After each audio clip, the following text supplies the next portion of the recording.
It's Wake Up Wyoming with Glenn Woods. Third.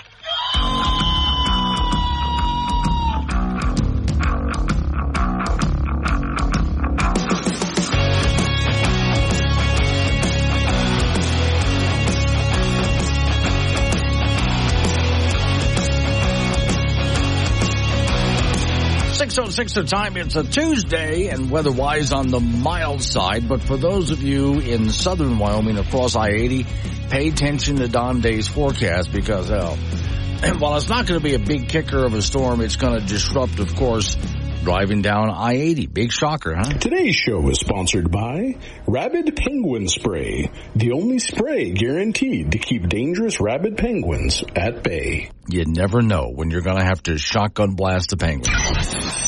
Warning, this show contains reference to guns, liberty, limited government, low taxation, the cult of climate change, free thinking, cigar smoking, short people, rubber chickens, Karen's bureaucracy, liberal buzzwords, tour runs, traffic, toilet, terrible jokes, and more. No apologies will be issued. Guest callers may express any opinion they want without fear of being canceled. Unless you're a loudmouth jerk like Dave, then Glenn will hang up on you. Strap in, hold on to your coffee, and feel free to participate. This disclaimer does not refer to every person named Dave, just one particular Dave from San Francisco. We know a lot of Daves. They call this show all the time, and they're great people. So don't call this program and complain that we use your name. That would be a real Dave move, Dave. Okay, in oddball news to start the program, let's go to New York City. Now, of course, Trump in New York City, the courts and all of that kind of stuff, he's going to appeal this latest decision against them. And in order to do that, he's going to have to come up with $500 million bail money so he can stay out of jail and appeal this whole thing. It's a mess. But anyway, they'll do what they can to try to destroy Trump so he can't run for president, of course. But now, those people who are anti-Trump fanatics in New York City, there is a musical about Trump, his ex-wives, and Stormy Daniels. It will premiere in New York.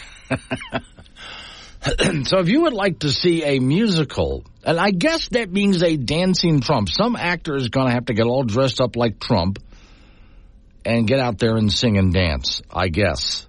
But all right.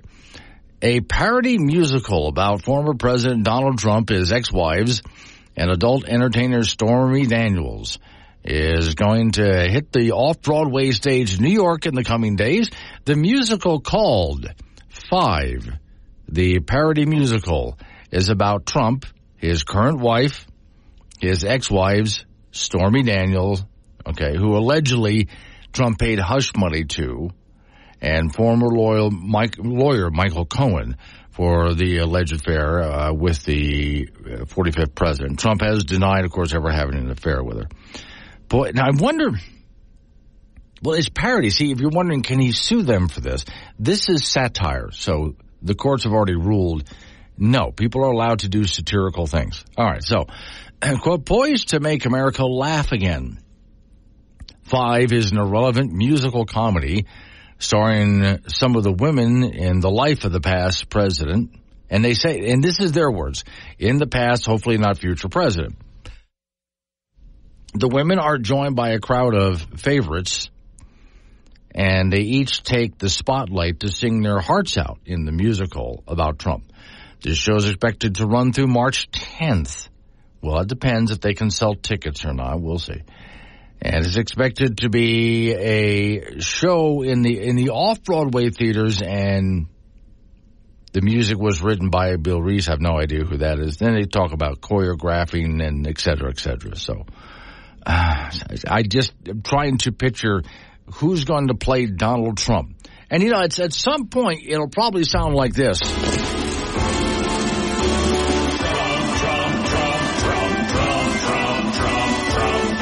Now, having said all of that, if you're rolling your eyes already, there's some kind of disorder at work here. But, let them have their fun, whatever, if that's what they want to do. Okay, now I would love to see a play like that about the Clintons and about Bill Clinton and all his affairs. They could have done that, but okay. The next story, though, from the New York Times. Now, I'm not a big fan of the New York Times. They've been a horrible newspaper for a very long time. So when they write something like this, it says, some Democrats are getting burned out by their unhinged Trump-hating drama. Yeah, this is what they write. This year, anti-Trump voters are grappling with another powerful sentiment, exhaustion. Some folks are burned out with outrage, according to a Washington-based founder of Outrage, a progressive activism group and a purveyor of resistance-era apparel. Oh, wow. Resistance-era apparel. Okay. I might have to look that up. Hang on a second. When I looked that up, I had never heard of such a thing. I'm going to go ahead and grab that there, resistance, and I'm going to copy it and put it up in my browser. And let's see, resistance-era apparel. Oh, here we go. Yeah, a lot of it has a fist raised. There's T-shirts, there's hats, et cetera, et cetera, et cetera. All sorts of symbols and logos and, okay. Well, I bet you actually there's a really big market for stuff like that. I mean, guarantee you there is, especially among college students. But I'm reading them.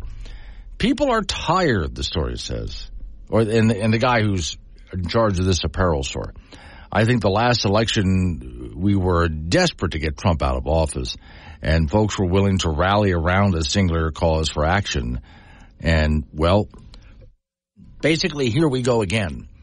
So for all those people who fought really hard to make sure that Trump got out of office, now here they go again. So they're just exhausted. So, okay, true story, it says here.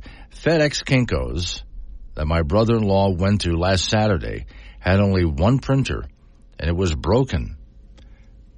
That must be how outraged people who are out of outrage feel these days. Here's a variation, the story says, of an often used refrain that applies to so many situations, especially the entire leftist approach to Trump. When everything is outrage, nothing is outrage. Now, again, I'm just reading from the New York Times here. So, there's an existing, I wonder, when I read stuff like this, I often think of the same thing for many other topics out there that people are supposed to be outraged about. And I often talk about the climate change issues, but so many other things. The border issues, health care, et cetera, et cetera. Can you imagine spending your entire life outraged about things? What's the next thing you're supposed to be outraged about? Income inequality, et cetera, et cetera, et cetera. It goes on, right? And there are people that I have known over the years who are constantly in that state of outrage, and it's not only exhausting, but it causes mental issues, which is why I often give advice to people who listen to programs like this. Every so often, just step away for a while and go do something else and quit thinking about it. I would say turn off all media and put your phone away, quit looking at all the stories that make you mad, and just go away for a while and go do something else. Because honestly, if you don't, it will drive you crazy, and you will, especially in the later years of your life, you're just going to be the most miserable person ever. Talk about someone who's going to need psychological counseling. If you keep yourself in a constant state of outrage over things, not only are you not doing anybody else any good, you certainly are not doing yourself any good. So it's a good idea just to step away from it for a while. And if you do step away for a while, when you come back, you tend to see things a lot more clearly than if you're constantly looking through the eyes of outrage. Is your life boring? Are you too young for a midlife crisis but tired of waiting for something to trigger an existential crisis? Why not try generalized anxiety disorder? Make every day a crisis. Yep, there you have it. A new level of crazy. And you heard it here first. This program is intended for immature audiences only. Wake Up Wyoming with Glenn Woods. Weekdays at 6 on air, on Alexa, and 24/7 on the Wake Up Wyoming app.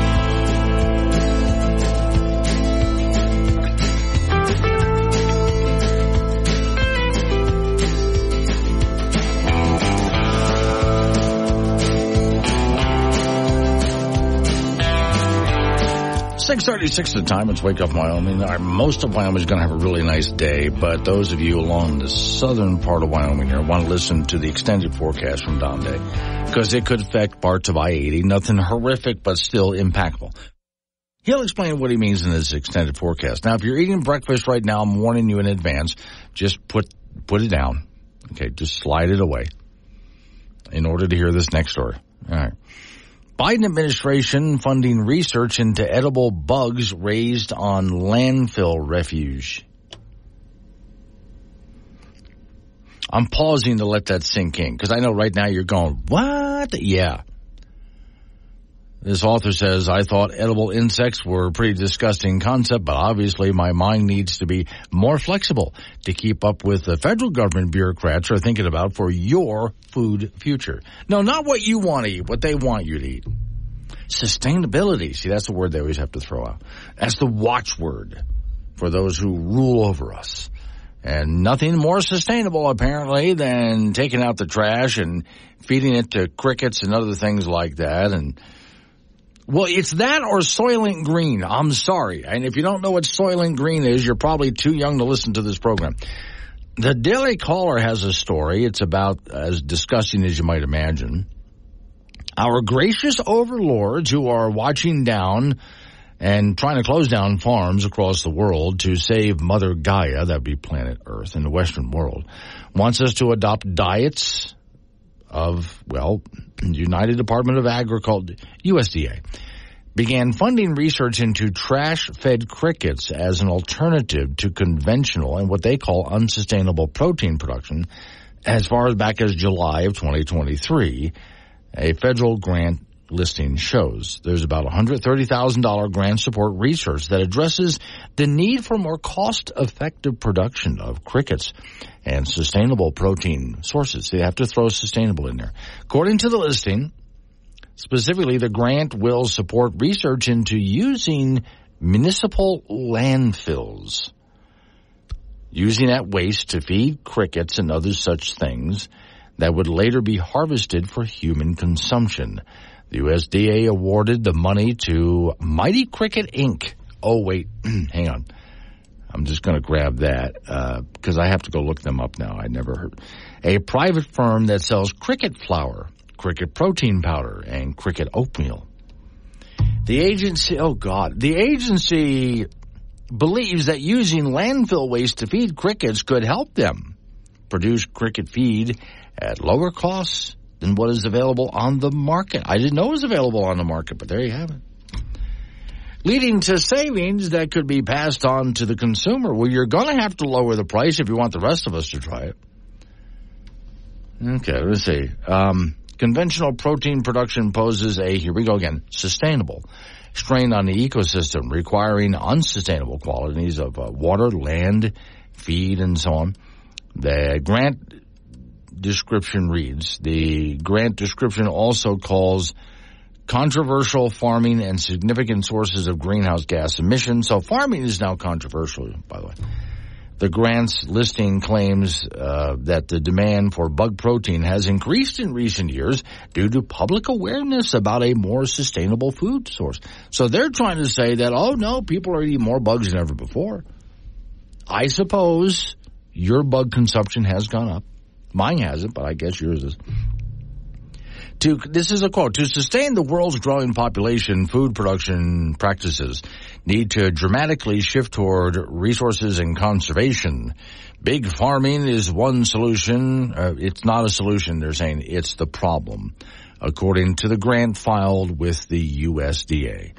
So someday you're going to walk into a restaurant to sit down just to get something to eat. Welcome to Wiggle Burgers. Would you like to see a menu? Sure, but I probably just want a rib burger and some fries. I'm in a hurry and I'm really hungry. You might like the grasshopper bacon bits or the mealworm arancini. Maybe try some worm salt soup. But wait, what the heck is the mescal worm salad? Oh, those little guys are great. We crushed them fresh this morning. You crushed. Have to do it while they're still larvae, or there's that horrible crunching sound. Besides, most people don't like exoskeleton in their mouth. Just what the hell are you serving here? Sir, Wiggleburgers is a bug restaurant. We serve only organic, sustainable bug and bug larvae. Gotta keep that carbon footprint down. Save the planet, you know? Oh, please tell me they brought Candid Camera back. I don't understand. Yeah, you're probably too young for that television show. It was on back when a person had to get up and go change the channel. So you remember when the world was in black and white? Well, most things were black and white back then. I have no idea what the hell is going on now. Look, I'm in a rush. Just give me a bowl of cereal. That should be safe enough. Mealworm puffs okay? Do you want nut milk or freshly squeezed cicada larvae? You don't just have cow's milk. That's disgusting. You know, if you keep grossing people out like this, you'll kill everybody's appetite and starve the human race. Guaranteed population control? That sounds perfect. To be honest with me, do you really eat this stuff? Oh, come on now. If you advocate for this stuff, you don't actually have to do it. No, but the rest of us better, or else. Damn straight. Well, that image is going to stick with you all day. Sure, this show is sustainable. We sequester all gas emissions to one room. Wake Up Wyoming with Glenn Woods, live on AM 1030 and FM 95.1, weekdays at 6. 6:49 is the time. Wake Up Wyoming. Off we go to the icebox where Frank Gambino is waiting by. Hey, Glenn. Yes. I saw those pictures of the new bed and breakfast that you posted.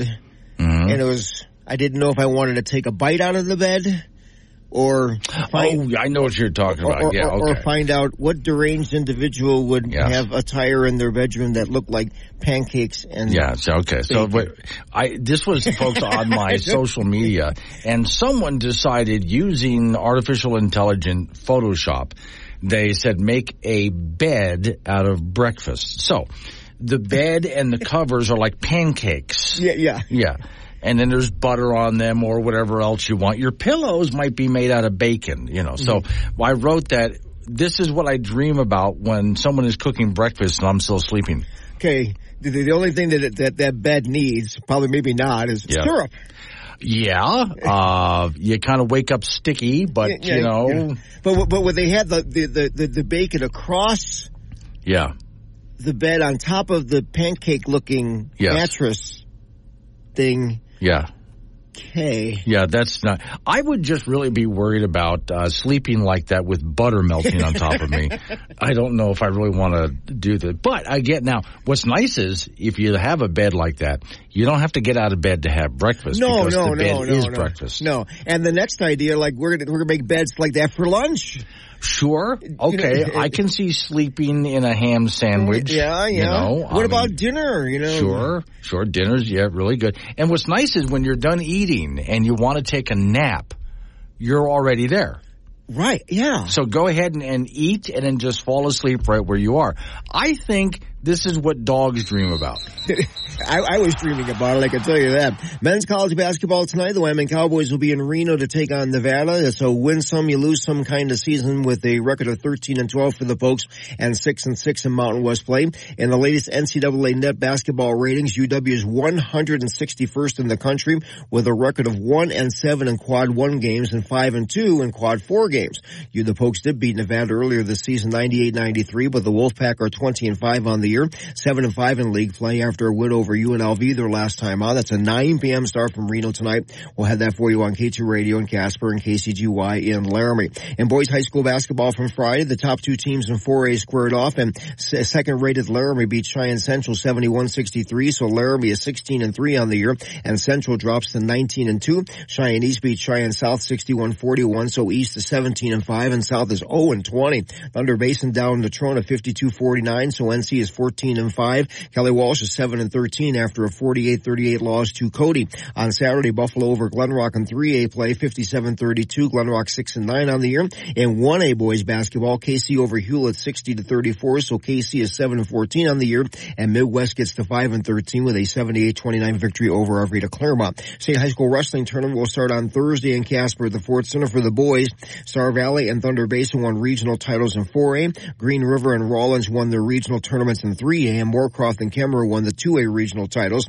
On the girls' side, Sheridan won the East Regional and Star Valley won the West Regional. All of that will start on Thursday and run through Saturday at the Ford Center in Casper. A couple of former Wyoming Cowboy football players have been invited to the NFL Combine. Laramie native and offensive lineman Frank Crum is one of them. He started 48 games in his career on the O-line for the Cowboys and was a first-team All-Mountain West Conference selection. The other guy going to the Combine is linebacker Easton Gibbs. He is 8th on the school's all-time list in tackles with 362 and also a first-team All-Conference selection. The NFL Combine will be in Indianapolis from February the 29th through March the 3rd. That's it in sports. The thing now, and I'm really interested in this, now that there's this artificial technology for Photoshop, you can basically just tell the computer, give me an image of this. Is it really? Yeah, and it just appears. Yeah, the artificial intelligence tries to figure out what you mean. And sometimes the results are just hysterical. But as you saw there with the bed in breakfast pictures, it's actually, it looks really good. Oh no! I thought it was real. No, that's what I'm saying. The pictures are very real. But yeah, if you want to say you want a picture of a T-Rex wearing an apron and serving lunch at a diner, then it'll try to figure that out and it'll make that for you. I think technology scares me even more than it did yesterday. No, what scares me more is not the technology. It's the people using it. Very true. Very true. What kind of idiocy they can come up with. Yeah. All right, thank you, Frank. Like this radio show. Let's develop this radio technology and podcasting and see what kind of idiocy we can come up with. I know. We'll give Glenn Woods a show. It's Wake Up Wyoming.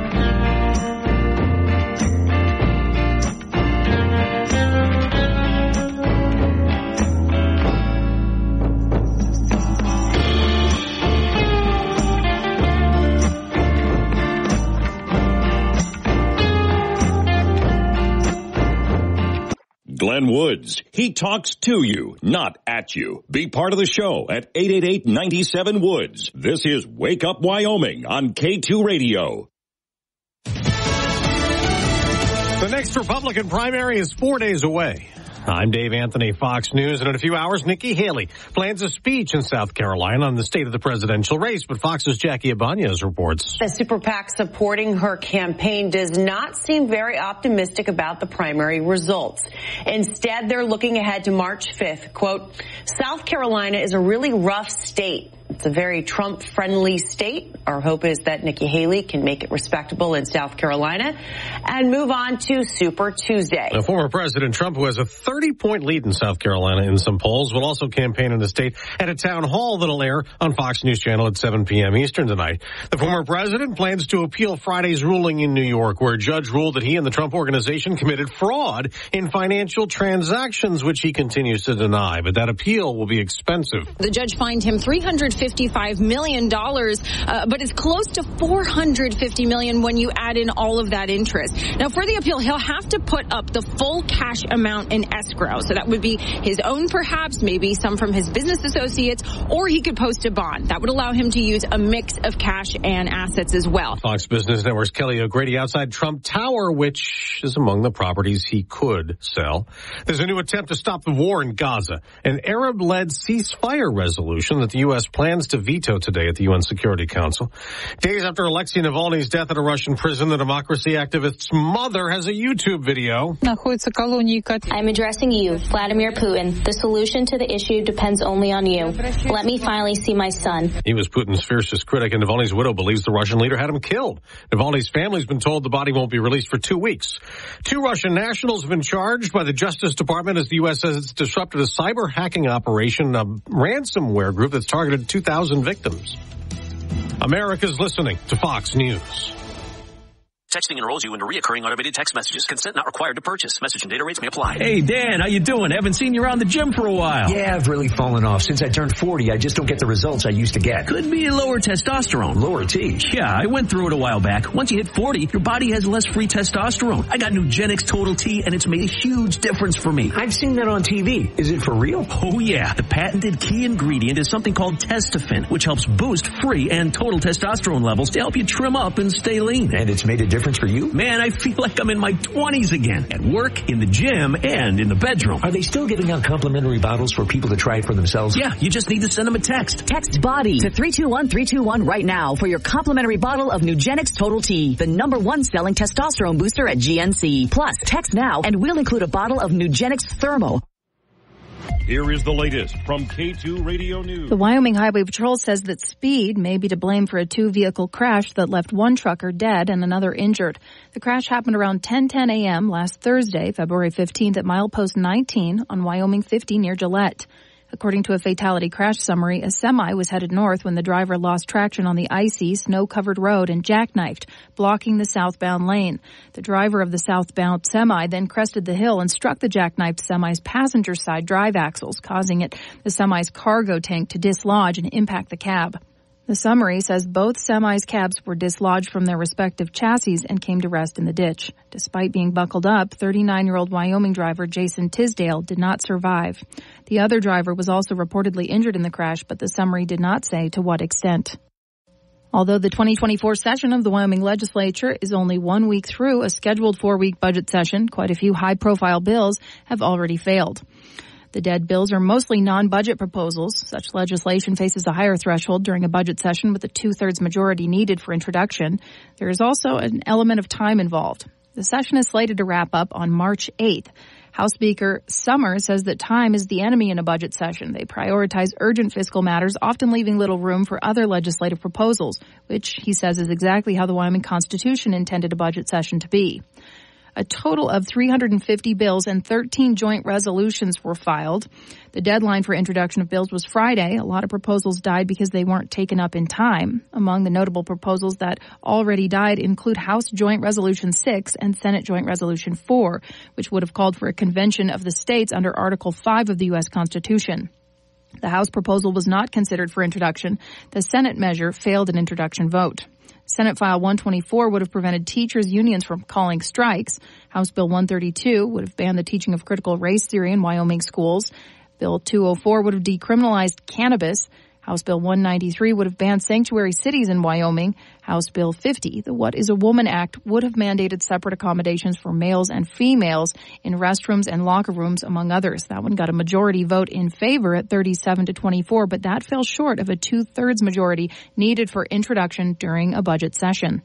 The Wyoming Sports Ranch is hoping to open its doors to the public in 2025. Construction has begun for the 131,000 square foot complex, which is to feature 10 basketball courts, 20 volleyball courts, an indoor multi-use turf space, community rooms, and a sports performance center. As a little pre-party, the Wyoming Sports Ranch is inviting the public to sign their name on a steel beam on February 21st to go in the heart of the facility's atrium and lobby. Afterwards, they'll continue celebrating with an evening reception at Gruner Brothers Brewing, and that'll go from 5 p.m. to 7 p.m. Reporting from Casper, this is Colby Fedor. It shouldn't cost you money to access your money. That is why Platte Valley Bank offers free ATMs anytime, anywhere. Access to your money won't cost you a dime. Platte Valley Bank, member FDIC. It'll be breezy, but mild. Upper 40s and low 50s today. Gusty southwest winds. Lows tonight near 30 degrees. It'll be partly to mostly cloudy on Wednesday. Low to mid 40s Wednesday and Wednesday night. Into Thursday morning. A few snow showers possible. Mid 40s Wednesday, 20s Wednesday night. Low to mid 40s are for highs on Thursday.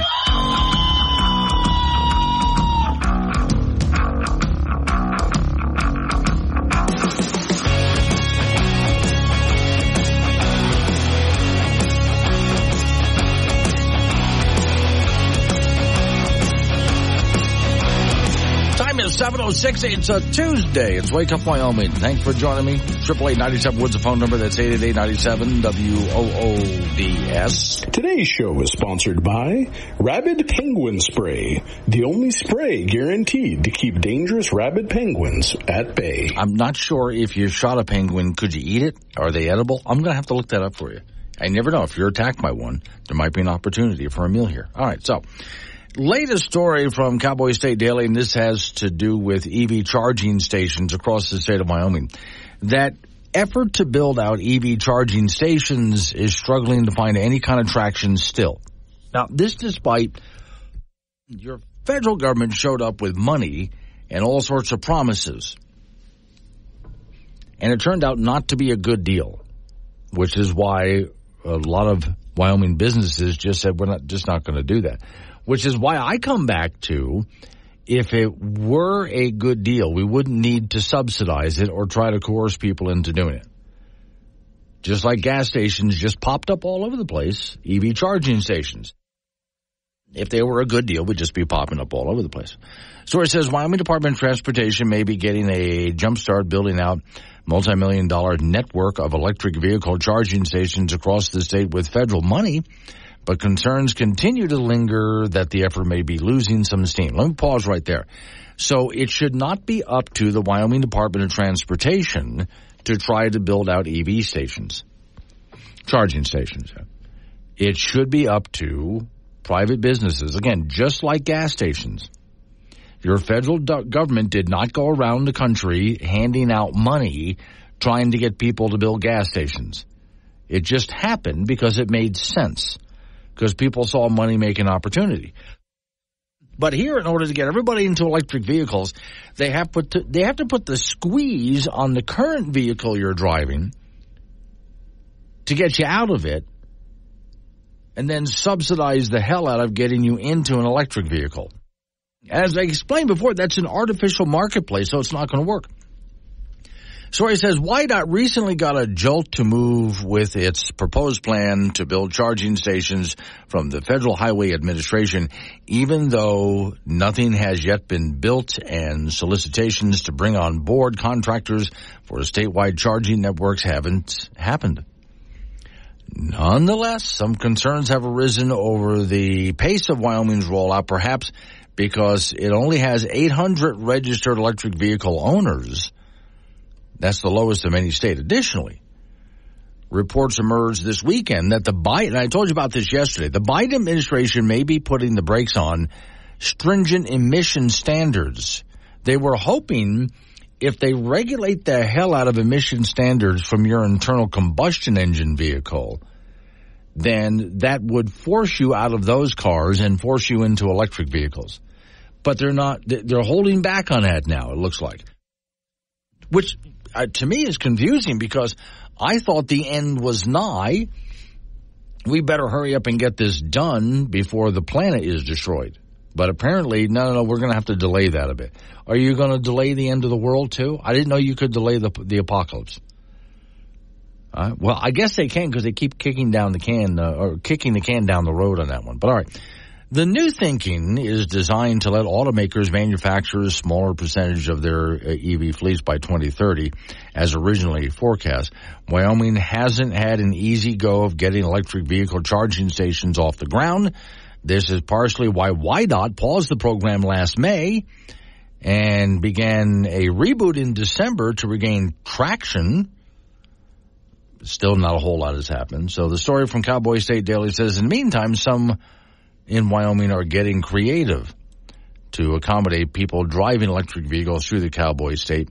The owner of an RV park along I-80 told Cowboy State Daily last month that he's rigged a couple of RV power outlets just for use in case of an emergency. In fact, most of the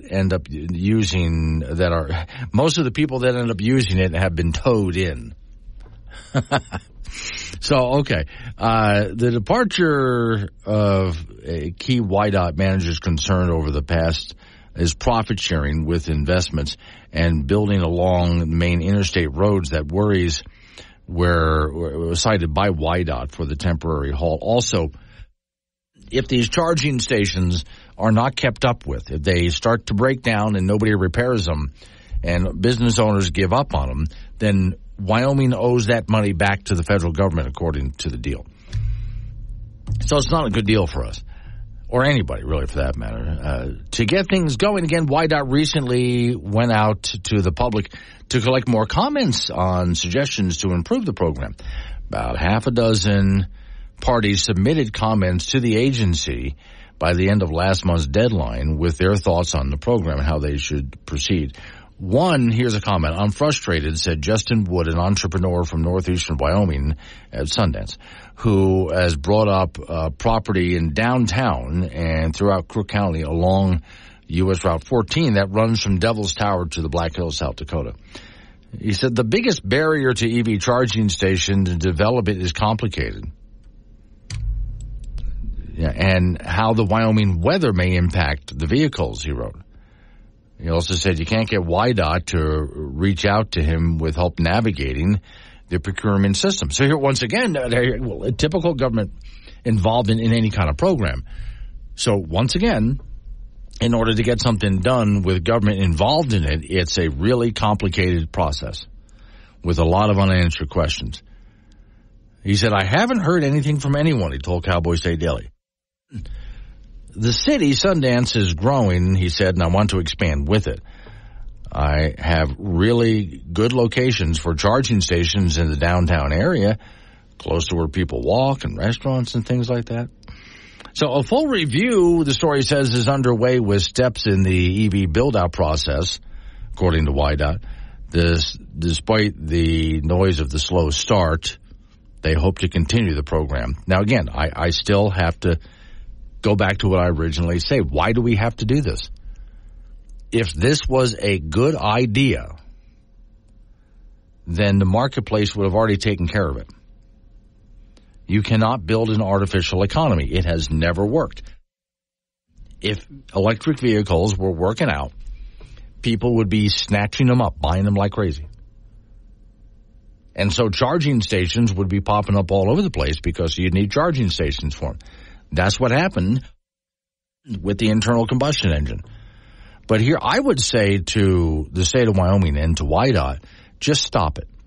Just let the federal government know that we're a free market capitalist state.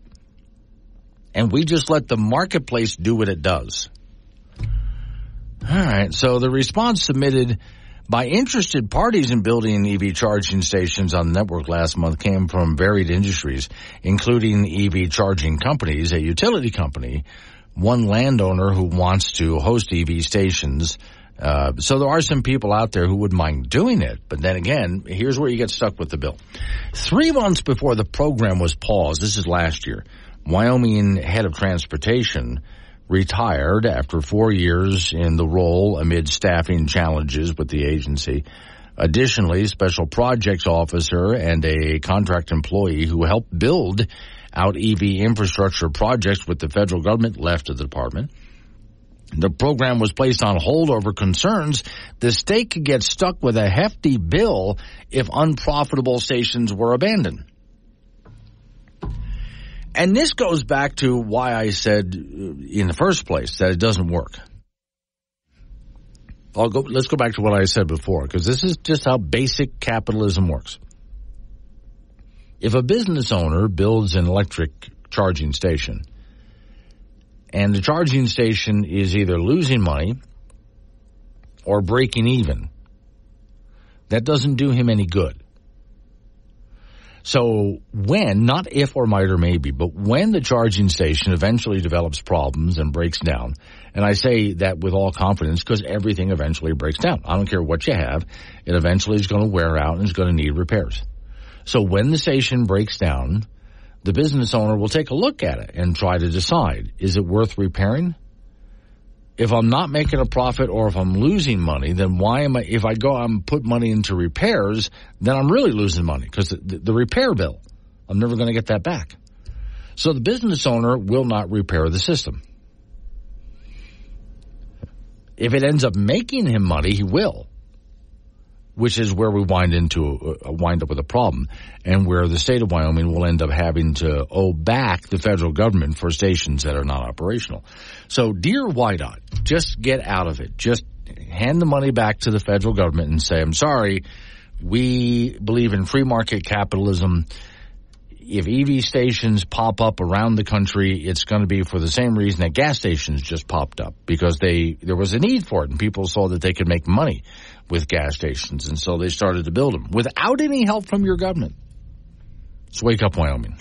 Welcome to Woke Radio, WOKE. It's the top of the hour, and we're sponsored by Rainbow Mood Hair Color, the hair dye that changes your hair color depending on what's pissing you off now. When you need to know quicker than the morning paper or the 5 o'clock news, you need Wake Up Wyoming with Glenn Woods. Mornings on K2 Radio.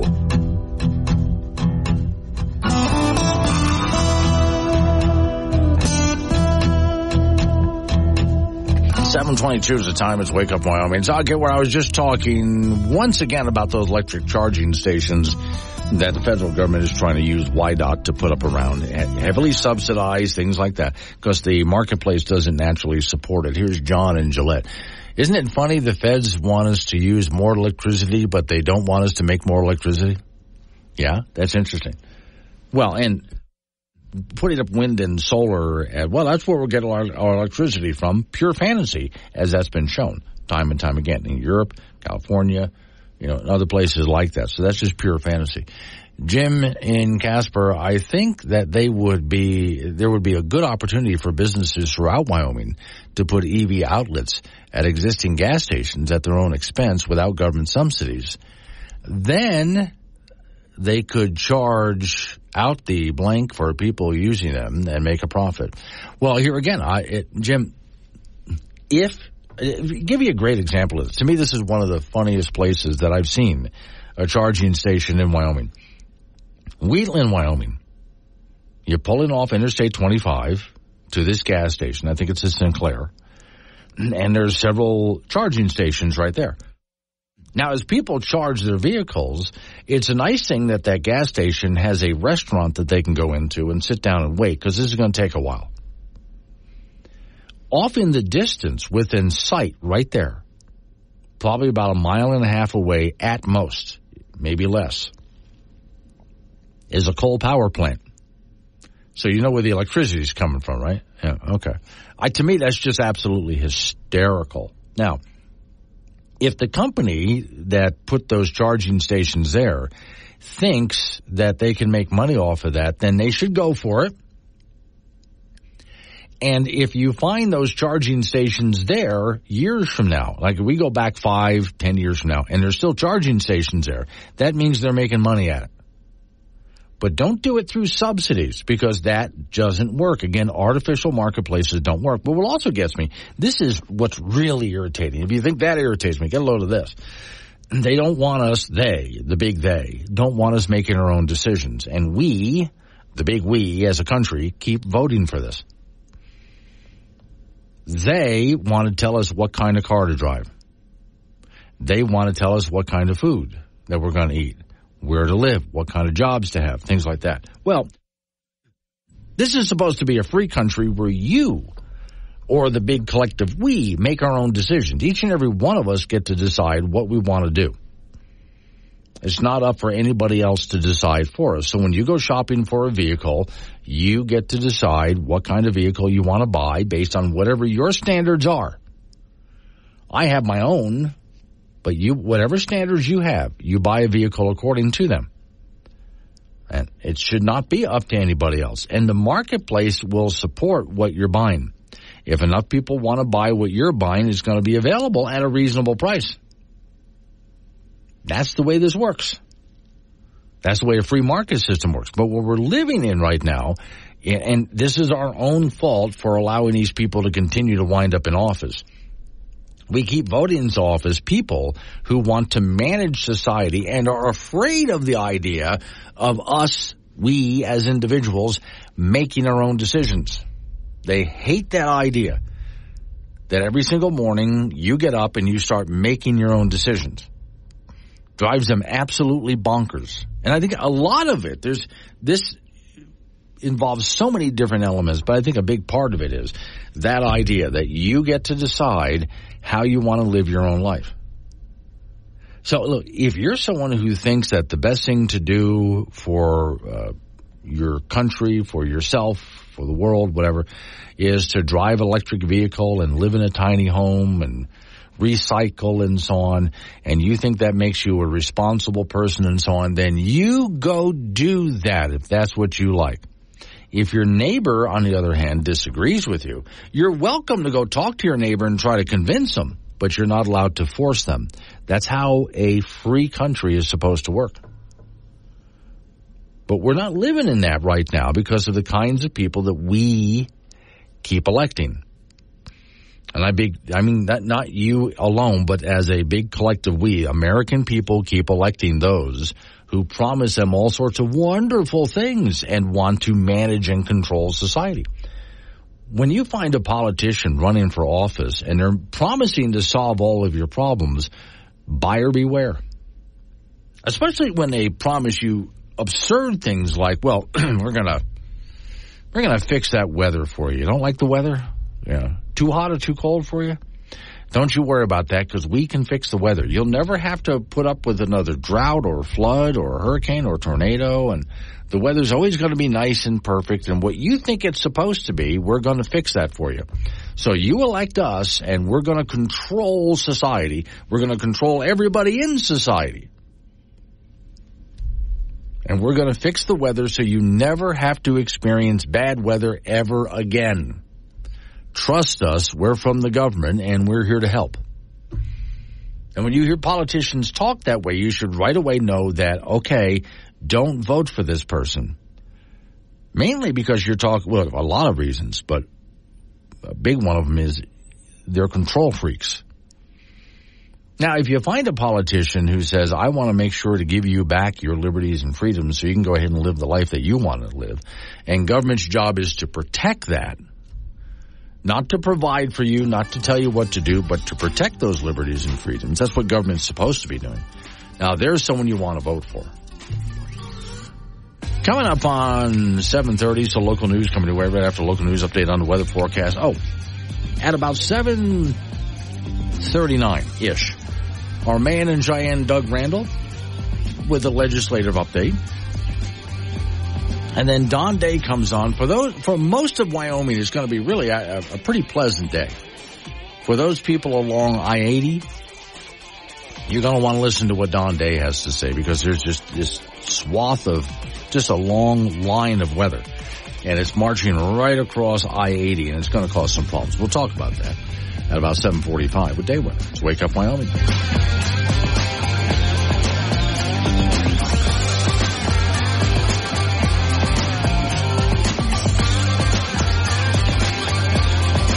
Thursday. Like a strong cup of coffee in the morning. Tasteless, but it'll get you through the day. Wake Up Wyoming with Glenn Woods.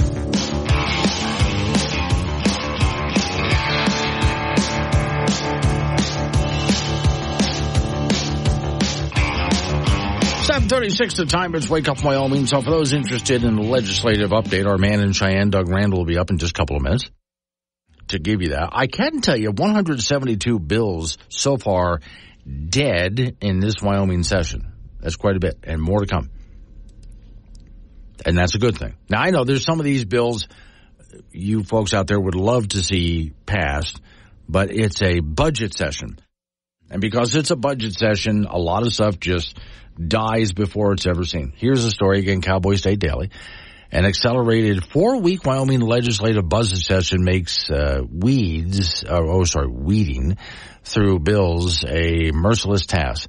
For after the first week of the 2024 session was completed as of Friday, 172 bills either failed to be introduced or were not considered at all. Another handful were introduced and defeated by committee. Overall, it was a 5-day massacre of the 367 bills that were filed, the second most for a budget session in Wyoming history. Again, this is the way it's supposed to be.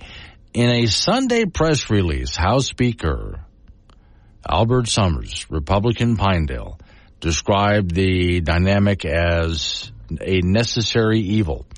He said, timers are enemy in the budget session. We prioritize urgent fiscal matters, often leaving little room for other legislative proposals, which is exactly how the Wyoming Constitution intends a budget session to be, which is why I like every other year in the state of Wyoming, they're allowed to pass laws. And even then, they're on a time constraint. So even though we have problems in Wyoming, of course we do, but we don't have as many problems as other states do because we don't allow our lawmakers to sit around all day long making law after law after law all year round. They meet, but they do have different committee meetings throughout the year. But as far as official lawmaking time, not budget time, lawmaking time, they meet every other year for a very short period of time. That keeps us out of a lot of trouble that you see a lot of other states get into. Imagine how bad it would be if we let them do whatever they wanted year-round. It's Wake Up Wyoming. Covering world-ending catastrophes for years to come. The first ever prescription depressant hit the shelves today. Approved by the FDA last month, Despondex is intended as a treatment for the approximately 20 million Americans who are insufferably cheery. Tests prove the drug is effective at reducing a range of symptoms, from squealing loudly when a friend calls to use of the phrase cool beans and excessive hugging. Dr. Alman Way calls the drug a huge step forward in the battle against exuberance. If you're in a good mood every so often, well, that's fine. That's normal. This is for those that have a persistent positive outlook on life. Eva Henry of New Haven, Connecticut began participating in a clinical trial of Despondex 6 weeks ago. I was always telling people how cute their outfits were and bringing them little gifts. I'd beam at anyone who made eye contact with me. I didn't realize life didn't have to be like that. Eva said she never knew how her annoyingly chipper attitude was affecting those around her. Over and over again, I'd ask Jeff to ride his bike down to the botanical garden with me, no matter how many times he said no. And she was always smiling, but I didn't know what to do to help her. I used to think, why am I the only one trying to set up single friends with each other? And now I realize it. I was sick. I needed treatment. Eva says the drug may have saved their marriage. Now Jeff and I can just waste a night sitting on the couch watching a TV show neither of us enjoy. Like a regular. This Wyoming legislative report is brought to you by the Wyoming Rural Electric Association, asking the legislature to look out for all members. A number of high-profile bills are already dead for this legislative session, either because they missed deadlines for introduction or failed to meet the two-thirds majority vote for introduction of non-budget bills. Among the high-profile bills that are dead for this session, actually two joint resolutions, House Joint Resolution 6 and Senate Joint Resolution 4. These resolutions would have called for a convention of the states under Article 5 of the U.S. Constitution. The House proposal was not considered for introduction. The Senate measure failed an introduction vote. Supporters of an Article 5 convention have tried for years to get a call for one approved from the Wyoming legislature. So far, they've not been successful, and it looks like that won't happen this year either. Senate File 124 would have prevented teachers' unions from calling strikes. That failed an introduction vote. House Bill 132 would have banned the teaching of critical race theory in Wyoming schools. It was not considered for introduction. House Bill 204 would have decriminalized cannabis. That was not considered for introduction. House Bill 193 would have banned sanctuary cities in Wyoming. That bill, sponsored by Representative Daniel Singh, a Republican of Laramie County, was not considered. And the What is a Woman Act, sponsored by Representative Jeanette Ward of Natrona County, a Republican. That bill would have mandated separate accommodations for males and females in restrooms and locker rooms, among other situations. It actually got a majority vote in favor at 37-24, but that was short of the two-thirds majority needed for introduction during a budget session. And we're now a week and a day through the 2024 budget session, the session scheduled to run through March 8th. Wyoming's rural electric cooperatives are rooted in surrounding communities. They aren't just responsible for power. They strive to empower and support all the people they serve. Their electric co-ops provide over 1,500 stable and well-paying jobs in Wyoming's rural areas, and they've given back almost $219 million to communities in the last 10 years. They deliver affordable, reliable, and safe energy and believe in the power of community. Brought to you by the Wyoming Rural Electric Association, asking the legislature to look out for all members. This Wyoming legislative report has been brought to you by the Wyoming Rural Electric Association. 7:45 is the time off. We go to talk to Don Day weather. So according to what I've been hearing from you, Don, very nice day throughout the majority of Wyoming, except if you're on I-80, beware. Yeah, we already overnight saw a good amount of snow. In fact, the chain law is in effect between Evanston and Mountain View along Interstate 80. The area they call the Sisters there. Several inches of snow fell with some heavy snow showers overnight as that California storm is just throwing instability and moisture towards that far western and southwest areas of the state. And that's where the action's going to be. Elsewhere, it's going to be pretty mild. I mean, we're enjoying this very mild Pacific air coming on in. But it's also going to be a little bit windy in spots. But that I-80 corridor, Glenn, for today, tonight, tomorrow, and into early Thursday is going to be a travel headache. And it's not necessarily continuously across all of Interstate 80, but in sections. So beware if you're headed those ways. And even south of Casper through Muddy Gap, through the Shirley Basin area, some of those snow showers could pass through as well. Isn't it interesting that it's just this one long, thin strip of weather that just happens to go right across I-80? I mean, up from California through Wyoming and so on. It follows that route. It's kind of interesting, isn't it? And, you know, we saw this last winter when we saw all that storminess hit California, and there's just the right setup that directs that moisture just the right direction to pick on Interstate 80. It does. You know, if it seems like Interstate 80 is picked on, it's because it is. Yeah, really. Okay, now, we do have about another week here of mild weather, then a possibility of what? Some good cold, right? Yeah, we're going to be dominated by this Pacific flow here probably through Monday. So that means above average temperatures, but occasionally these waves of Pacific moisture coming through. But really, you get east of the divide, there's really not going to be much going on other than mild breezy conditions. Now, next week, we got a really strong northerly branch of the jet stream developing across from the Aleutians over to the east, the far western side of the Pacific. That's going to change the dynamic. And what that's going to do is open the door to Canadian air again. So by early to mid next week, especially by next Tuesday and Wednesday, much colder air returns. Snow chances start to go back up again. All right. Thank you, Don. Don Day with day weather. Well, okay. So again, picking on that I-80 corridor. What a perfect place to go ahead and build a highway. Off we go to the ice box. Frank Gambino's waiting by. Since Don mentioned weather, I have a guide for you, Frank.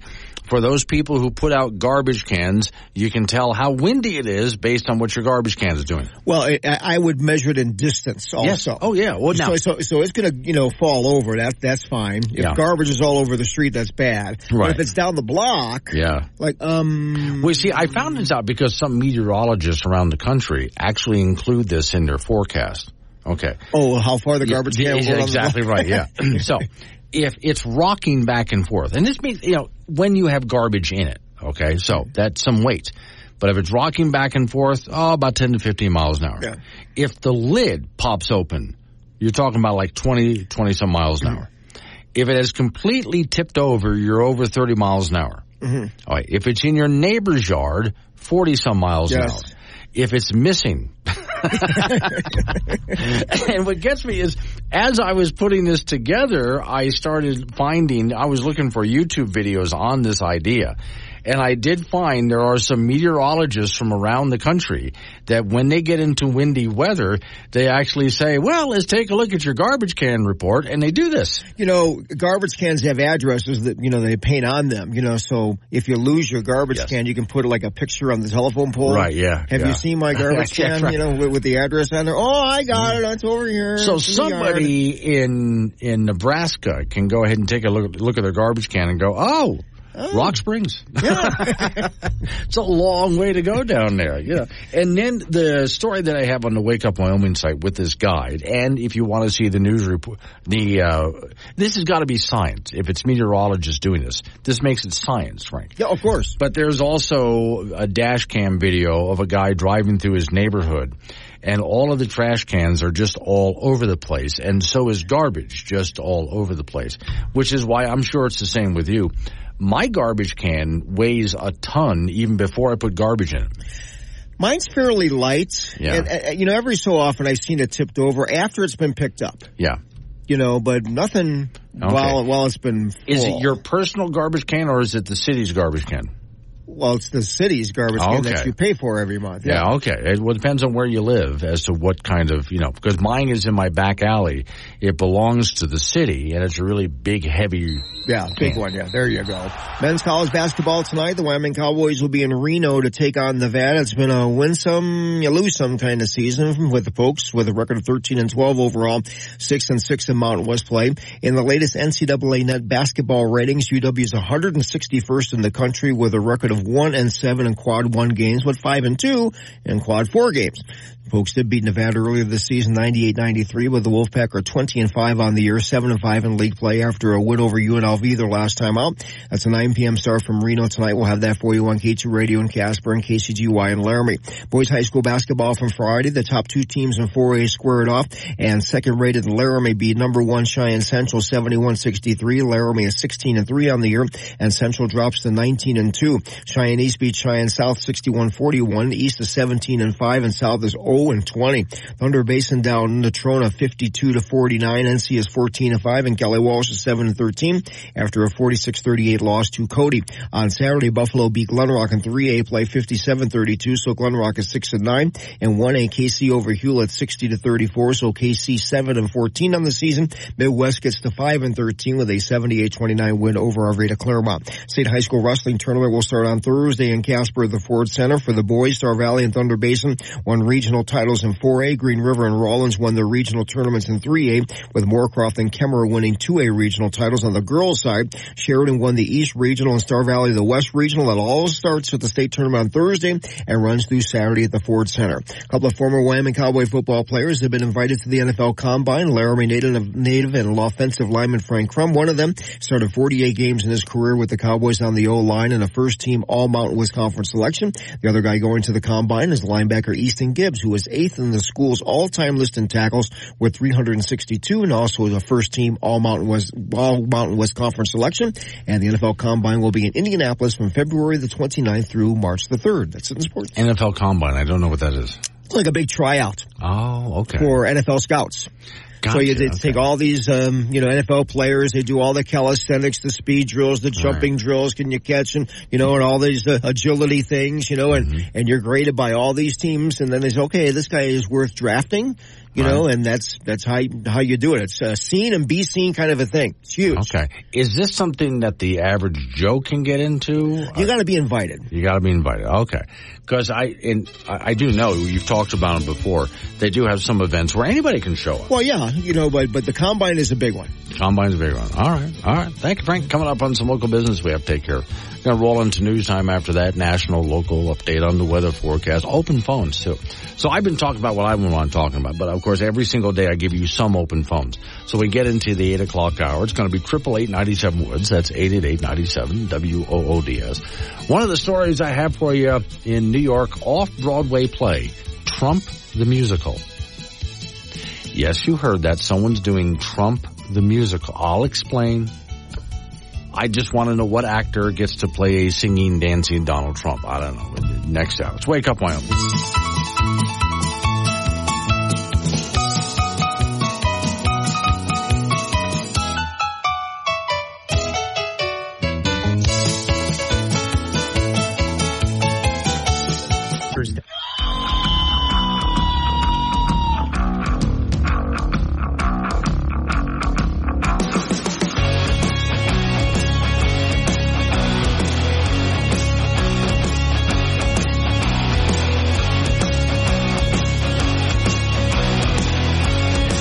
Six at the time. It's Wake Up Wyoming. It is a Tuesday. And so I was about to say over the hump we go. No, I got to wait till tomorrow to say that. Today's show is sponsored by Rabid Penguin Spray, the only spray guaranteed to keep dangerous rabid penguins at bay. I still haven't looked up yet. Are penguins edible? I mean, maybe you can just shoot it and then eat it. Warning. Wake Up Wyoming is about to enter daily open phones. This means that anyone will be allowed to call in and talk about anything. I mean, imagine if we actually allowed you on air to say anything you wanted. Scary, right? Well, we're just that brand of crazy. If you are offended by what other people think, then maybe you want to tune out right about now. Just saying. If you should choose to call, just remember, the more funny and interesting you are, the longer Glenn will keep you on the line. Obnoxious jerks will be hung up on. Dave, all right, strap in, and let's do this thing. 888-97 Woods, the phone number. That's 888-97-WOODS. You can talk about what I'm talking about, change the subject line. I'll just kind of roll with the whole thing. To get us kicked off and started today, head over to Mills, Wyoming, where Jude wants to have a heartfelt conversation with all of you. Hey, Jude. Hey, I have to apologize. Yesterday was one of those days, and I sounded like a crazy woman, and the FBI is probably knocking on my door as we speak. Okay, wait. First off, let's get something clear. You always sound like a crazy woman. You just sounded crazier. Yeah, I was a little crazier because I don't know. I'm one of those people. I love the law, and the letter of the law means everything to me because I studied under one of the best lawyers in the state, Harry G. Bondi, and he taught me so much about the love of the law. And after I got done reading all of the ways that they have attacked Trump and just some of the ridiculous charges and all of that, I just lost it, But I want to apologize to everybody. No, I'm not going to go blow up the White House or anything like that. And I'm not going to poison anyone's food. I just had enough of the inconsistency in our judges, in our judicial system. And I really think we need to get back to the letter of the law and read it like it is and understand it like it is, as well as our Constitution. But anyway, I'm sorry, guys. I'll put my crazy hat away. Okay. Well, for now. We all know, Judy. At some point, something's going to light your fuse again. But thank you for calling back and apologizing. I appreciate that. Well, thank you for allowing me to do so, Absolutely. Guys. All right. 888-97 Woods, the phone number. That's 888-97-WOODS. Greg is in Nebraska. Hello, Greg. Hey, good morning. I just wanted to comment on the little bit of news that came out just a little bit ago about the Convention of States resolution not making it out of committee again. Come on, people. This is one of the few ways that we, the people, have to change the stuff that's going on in Washington. And I dislike calling Washington a swamp because the swamp is a viable ecosystem. It's not a swamp, it's a sewer. Mm-hmm. Because a sewer is full of what. Yeah. And it's a sewer. Somebody needs to flush it. And if we don't get a two-track approach to this going, politics, whatever, Trump, whatever, okay, fine, whatever, if he wins, he wins. I'm sure he's going to change some stuff. But the Convention of States, it's a narrow focus. It's a matter of, I think people are afraid, well, this fringe group's going to come in and legalize shooting rabid penguins, or some stuff like that. And it's not what it is. It's a narrow focus. It specifies what's going to happen, and you go forward from there. And it's common sense, and it's the people who are voicing this. Enough here. We got to do something because otherwise, Washington may find out that there's 22 million veterans in the United States, and 14 million of us can jump in our truck and go right back into the crap. And I'm being polite when I say crap. No, I understand. I appreciate you editing your language. I've had to, I had to hit the dump button on Donald Trump when he was on this program. He got passionate and dropped, and I had to hit the 10-second delay button. I thought, I am the only talk show host that I know of in the history of talk radio that's ever had to hit a dump button on a sitting or former president. But anyway, Convention of the States, it probably didn't pass this time around in Wyoming just because this is a budget session and not much passes except budget stuff. Well, okay, but they went at it a year ago. And they still didn't do it. And I think they went at it 3 years ago, and they still didn't do it. And it's like, come on, we're at, I think, 23 states right now, 22, somewhere in that neck of the woods.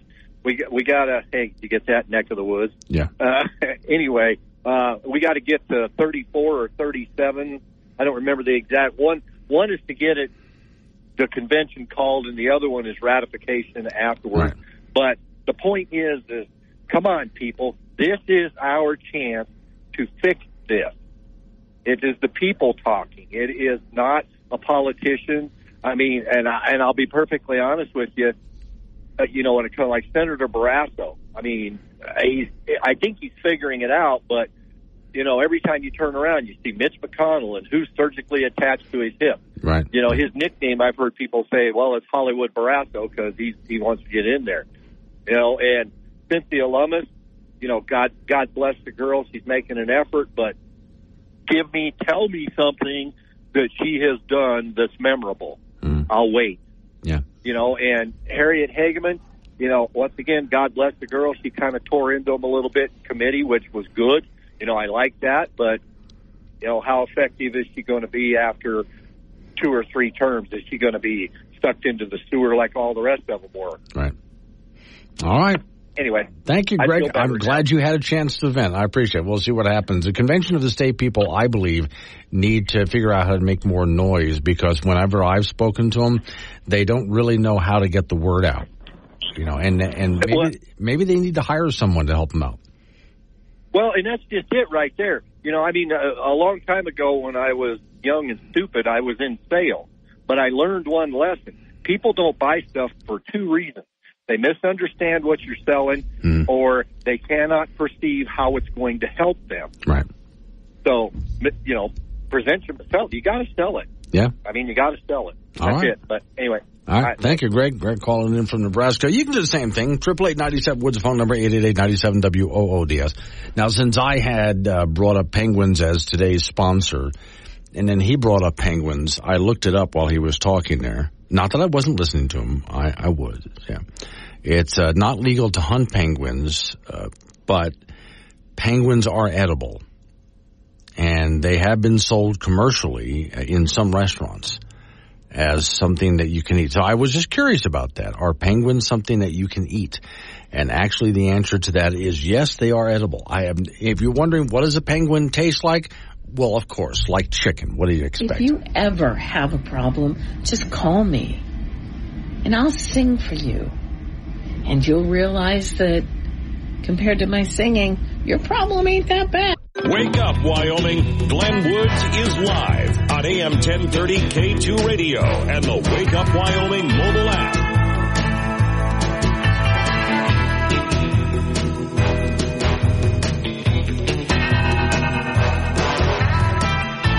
8:19's the time. It's Wake Up Wyoming. All right, 888-97 Woods, the phone number, 888-97-WOODS. Real quick over to New York City we go, where someone is putting on an off-Broadway play, Trump the Musical.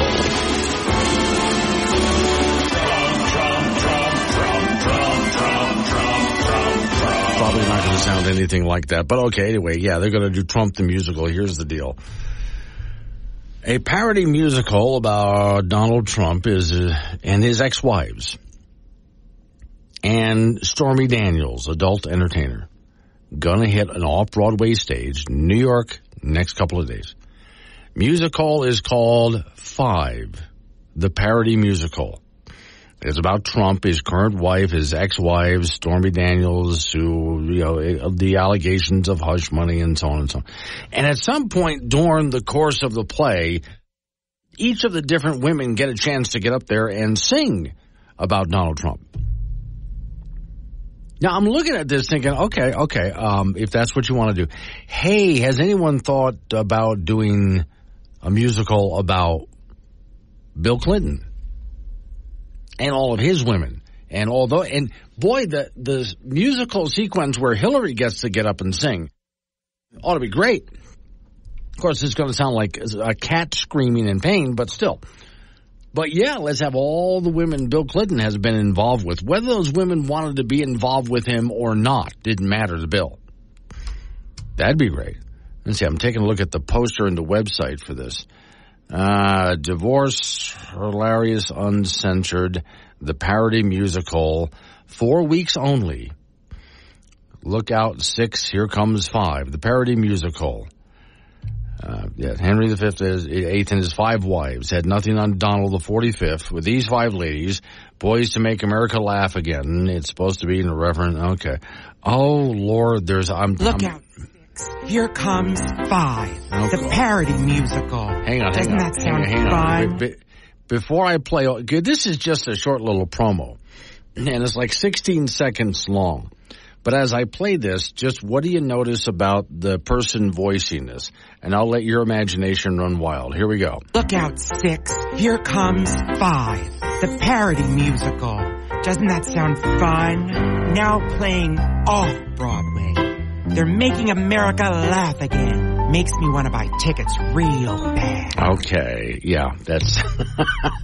Now, I bring that up because there's this other story that I found that, to me, this kind of goes with it. New York Times is writing this, so it's not me. Don't look at me. New York Times is writing this. Some Democrats are getting just burned out on their unhinged Trump-hating drama. Now, I think that in general, some people get burned out on constant drama. There are people I've met in my life where it's a mental disorder. They're constantly involved in drama. This is what they do. They can't help themselves. Something's wrong with them. But everybody gets burnt out on it at some point. That's why I often encourage people, now and then, turn off the news, walk away from it, go do something else for a while. And when you come back, you'll have a fresh look at things. Because it's just a lot of stress. People stress themselves out. A story from New York Times reads, this year anti-Trump voters are grappling with another powerful sentiment, exhaustion, says the Times. Some folks are burned out on outrage. According to the Washington-based founder of Outrage, a progressive activism group and purveyor of resistance-era apparel. So in other words, if you want to buy T-shirts and hats and things like that with all sorts of woke ideologue resistance stuff written on it, you can do that. She's probably making a ton of money. She said, people are tired. I think last election we were desperate, she says, to get rid of Trump, get him out of office. But then here we are again. And they have to do this all over again, and they're just exhausted. True story. The FedEx Kinko's that my brother-in-law went to last Saturday, says this author, had only one printer, and it was broken. It must have been all of the outrage stuff they had to print out. But okay. According to the New York Times, yeah, there are people who are actually seeking therapy because of all of this. Now, this is from the ever outraged crowd, which I think is a horrible way to live your life. I honestly think it's one of the worst things you can do with your life. I understand looking around the world and getting upset and getting angry at different things and wanting to fix problems, and I get it. I really do. But there's also got to be a time where you just go and enjoy life. Guilt-free. Just go enjoy life. And these are people who are exhausted from their own constant nonstop outrage, which is another reason I suggest when it comes to the television news networks, turn them off. Just shut it off, which is why on this program every so often I'll have a day where I'm not really going to talk about anything that's all that newsy, because I know there's a burnout factor that comes with all of this. And now and then you just got to go enjoy your life a little bit. And on that note, let me call something up again here. Since I'm talking about outrage, don't just think I'm talking about Trump outrage. I mean, in general, I'm talking about outrage, right? Well, on that note, there is a group of people who are seeking, and they have been for quite a while, seeking therapy because of climate anxiety. So this is from Bloomberg News. Bloomberg News reports climate anxiety can feel like there's no safe harbor. The concerned are crying in the office and at the dinner table. Bloomberg Green, which is you can subscribe and read their articles, asked readers and other members of the public how global warming is impacting their mental health. The answers cover a range of emotions.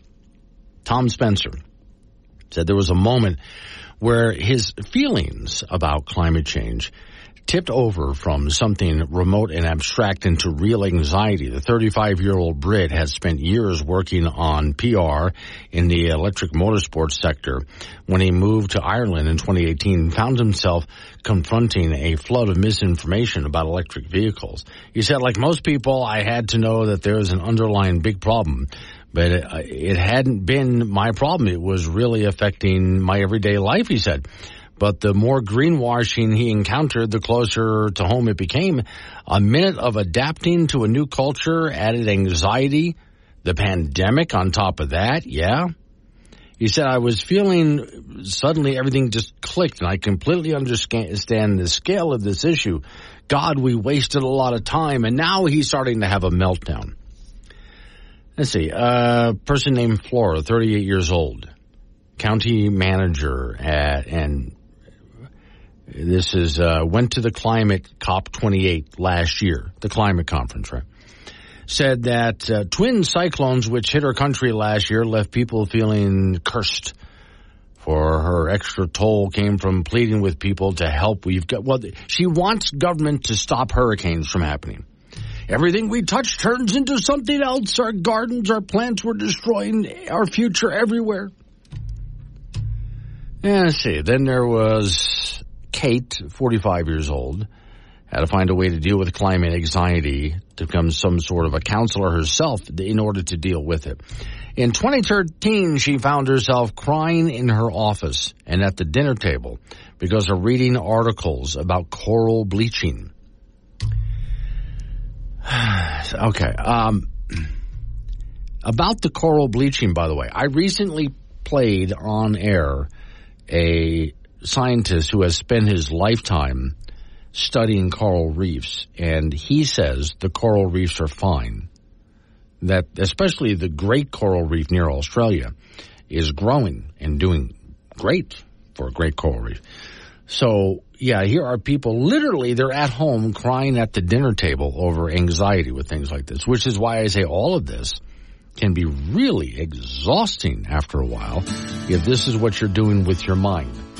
Rather than taking time, it's okay to be concerned about things and try to fight for causes that you believe in, but you also got to stop every now and then and live a little bit instead of driving yourself into such serious anxiety that you're now crying at work in your office space, you're crying at the dinner table.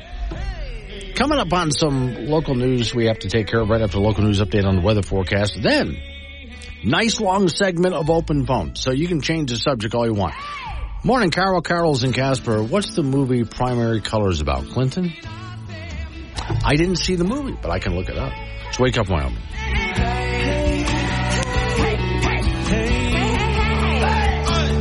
Hey now.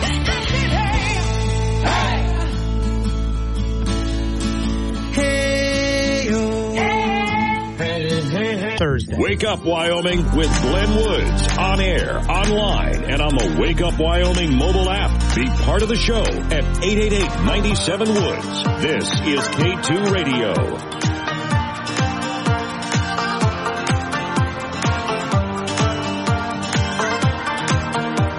8:36 the time. It's Wake Up Wyoming. All right, 888-97-WOODS the phone number. That's 888-97-WOODS. Talk about what I'm talking about. Change the subject. Fine with me.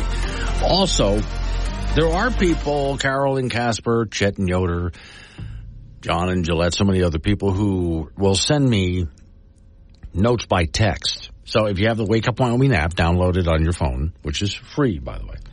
Then all you have to do is hit the chat button and send me a text message. And I see that, and I answer it on the air, I answer it off the air. Either way, I just go ahead and, whatever the case may be, I answer that for you.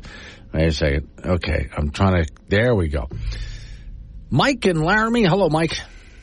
Hey, Glenn, you've been giving the audience some bad information about penguins, I'm afraid to tell you. Okay. Yeah, birds don't get rabies. It's mammals only. When did I say? Rabid penguins. That's right. Yeah. Okay. Yeah. Well, I mean, it's mammals only. Sorry. Yeah. Well, I think the other part of that is why would I need to sell you rabid penguin spray in Wyoming? That's also true. Yes. You know, the only penguin I know of in Wyoming is if you go to Cheyenne, Wyoming, and you go to Little America, walk in, there's a stuffed penguin there. Oh, gee. I didn't know that. And they are a lot bigger than you think. Yeah, the emperors are, and the king. Oh, yeah, they're big. Depends on the species. They're like 4 foot tall or something like that. Yeah, and since you were talking about Trump the musical and presidents who philandering presidents, well, why not just Bill Clinton? Yeah. Why not JFK and FDR and maybe even Grover Cleveland? Let's go back. Sure. Yeah. Let's get them all. Yeah. Why not? Okay. Yeah. In fact, I would love to see one on JFK. I mean, because then you get to bring Marilyn Monroe back. Oh, yeah. Yeah. I forgot about her. Yeah. Then she can sing Happy Birthday again, because that wasn't creepy enough, I right? remember that. Oh, yeah. I was old enough to remember that. As long as you're doing it, might as well go all the way. Yeah. All right. And you were talking to a gentleman about this convention of the states. Right. And usually that's usually when I've heard them in the past, they're talking about a balanced budget. Right. If they do this, I think a more important amendment would be to restrict the bureaucracy. Oh, yeah. They can't make regulations unless Congress approves it before it becomes law. Exactly right, yeah. Yeah, exactly right. In fact, I know they don't want to get into too many topics here, but I would even like to make some kind of regulation limiting what the size of government should look like, which would make them get rid of most of the federal government. Oh, I'd love that. Yeah, Lord, where we should I'd love that. All right. Thank you, Mike. Okay, Glenn. Thanks. Right. Sure. 888-97 Woods, the phone number, 888-97-WOODS. Oh, this is going to make you so happy. And you know when I say that, I'm being sarcastic, right? Congress wants to give Americans $7 billion to help pay monthly Internet bills. I'll read it again, because I know you looked at the radio and went, wait, what? Congress wants to give Americans $7 billion, not per person, no, all of us, to help pay monthly Internet bills. So a program to help low-income Americans get access to the Internet is running out of money.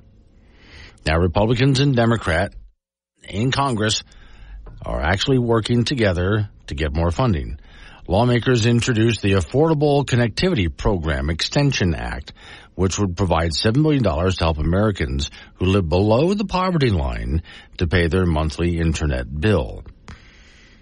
You have to pay it yourself. I have to pay it myself, but no, February 8th, the Federal Communications Commission stopped accepting new applications and enrollments for the Affordable Connectivity Program unless Congress provides more funding. The FCC predicts it will run out of money by April. Quote, I can tell you, as my kids grew up on food stamps, every dollar matters, according to a Republican from New York.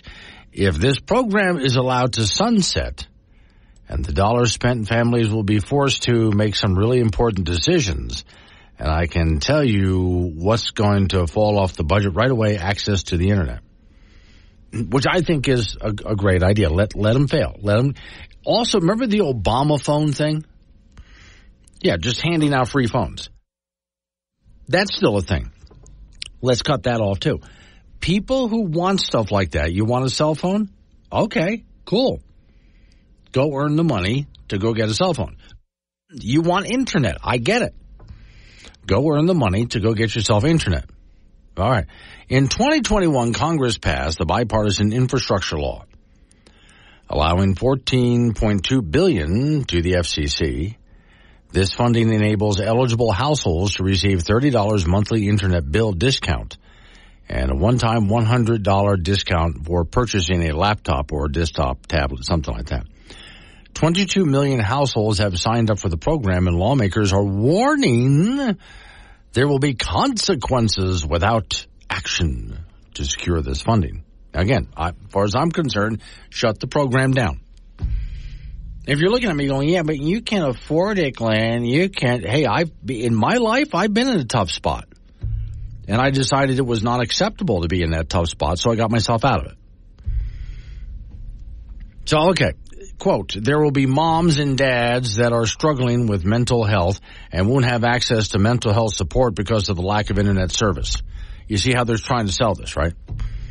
There will be kids who need the Internet in order to educate, in order to improve their education. Do you really think that that's what they're using it for, by the way?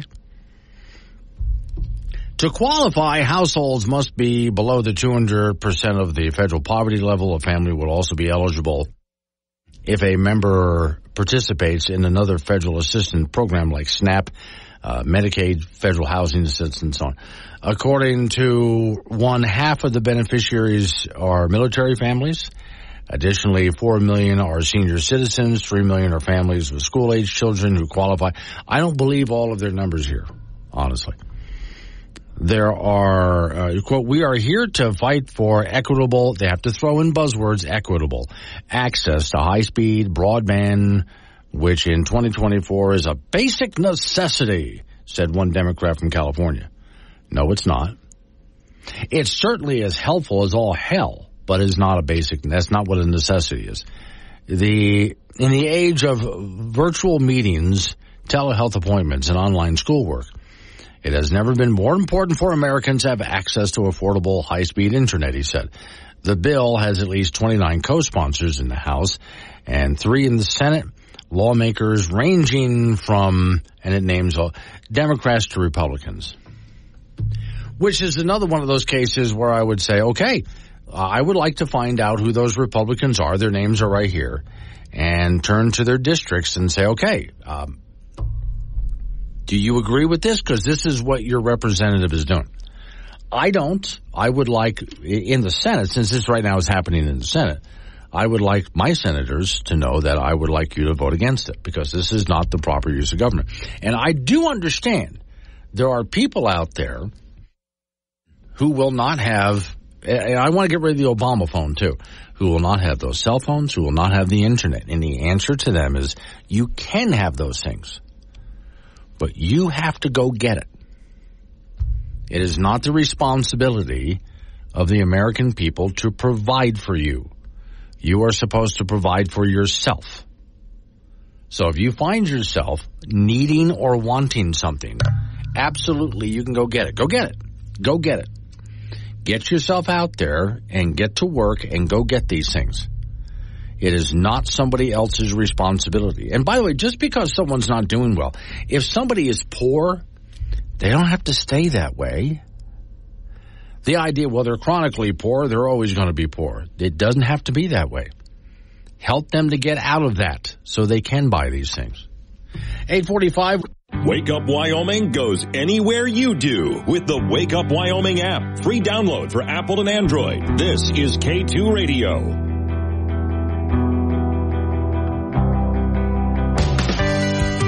8:48's the time. It's Wake Up Wyoming. Off we go to the icebox to talk to Frank Gambino. Frank, have you ever heard of Wyoming's Iron Riders? Wyoming's? Iron Riders. Not iron. I-R-O-N. Oh, Iron Riders. Yes. No. Okay. So, this was during a time when we had, the Buffalo Soldier here in Wyoming, and the bicycle had been invented. Mm-hmm. Now, of course, bicycles back then lacked a few things like tires? Yes. Well, they had more like wagon wheels and no brakes. Well, who needs brakes when you're going downhill, right? And they didn't have like or the uphill. Big rubber, that we'd have now. Yeah. So it was rather hard. So they decided to try an experiment. Which would be better, saddling riders up on horses or having them ride bikes? Horses will win bikes, yes. Every single time. Mary and I had a discussion about this, and we agreed. Are you crazy? What? Obviously, you picked the horse. This is going to be, I know you got to take care of the horse, but really, this is going to be so much easier with the horse. But anyway, they took a long trip, these Iron Riders, as an experiment, a 1,900-mile trek in 1897 by those Buffalo Soldiers, 25th Infantry Regiment Bicycle Corps.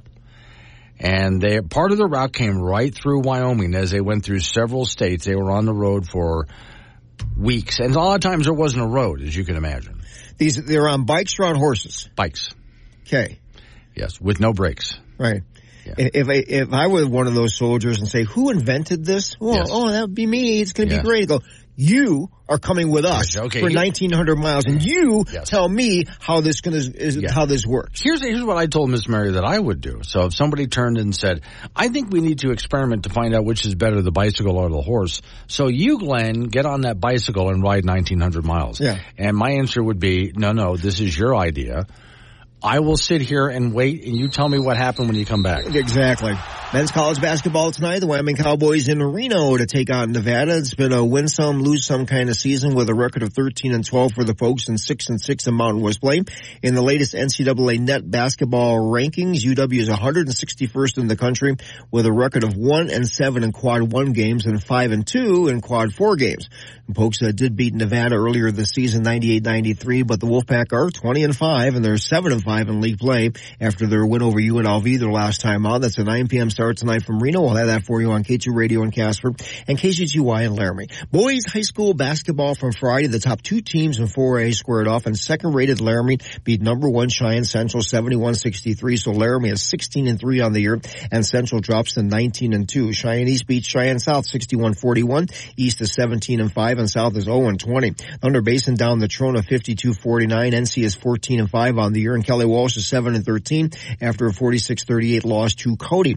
On Saturday, Buffalo beat Glenrock in 3A play 57-32. Glenrock is 6-9. In 1A, KC over Hewlett on Saturday 60-34. KC is 7-14 on the year, and Midwest is 5-13 after a 78-29 victory over Arvada Claremont. State High School Wrestling Tournament will start on Thursday in Casper at the Ford Center for the boys. Star Valley and Thunder Basin won regional titles in 4A. Green River and Rawlins won their regional tournaments in 3A, while Moorcroft and Kemmerer won 2A regional titles. On the girls' side, Sheridan won the East Regional and Star Valley won the West Regional. So all that wrestling will start on Thursday, boys and girls, and run through Saturday at the Ford Center. A couple of former Wyoming Cowboy football players have been invited to the NFL Combine in Indianapolis.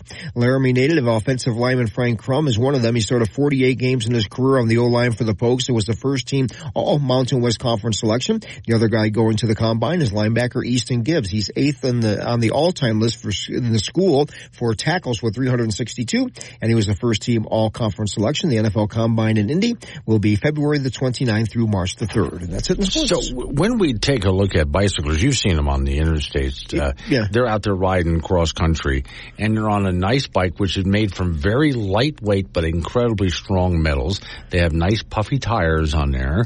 Right, and they have all sorts of gear to help them out. Yeah. Okay, and we still look at them, and they're on a paved road, and we still look at them and think, "Oh, you're crazy." Those Iron Riders didn't have a water bottle, did they? Well, they would probably have a water bottle, but they also had their camping gear with them too. Okay. But again, these are big, heavy iron bikes with basically wagon wheels that didn't have any rubber on them at the time and no brakes. You know what? I'll make you a deal. We'll still, me and Mary will go on horseback, but you can ride the bike, but we'll give you tires. Here's what's going to happen. You go on horseback in front of me. I will tie the bike to your horses. And then we'll drag you the whole 1,900 miles. Everything will be fine. All right, thank you, Frank. Yeah, I got 2 horses in front of me pulling me. I'm going to be great, right? Coming up on some local business we have to take care of. We're going to roll it. Oh, by the way, the iron story that I just told you about with the bicyclers, it is a true thing, and it's on the Wake Up Wyoming website this morning. If you have the Wake Up Wyoming app, which is free to download, Miss Mary will alert it to you, or you can go look it up on the Wake Up Wyoming site at your convenience. All right. Rolling into news time and more open phones right after the weather report. Let's Wake Up Wyoming.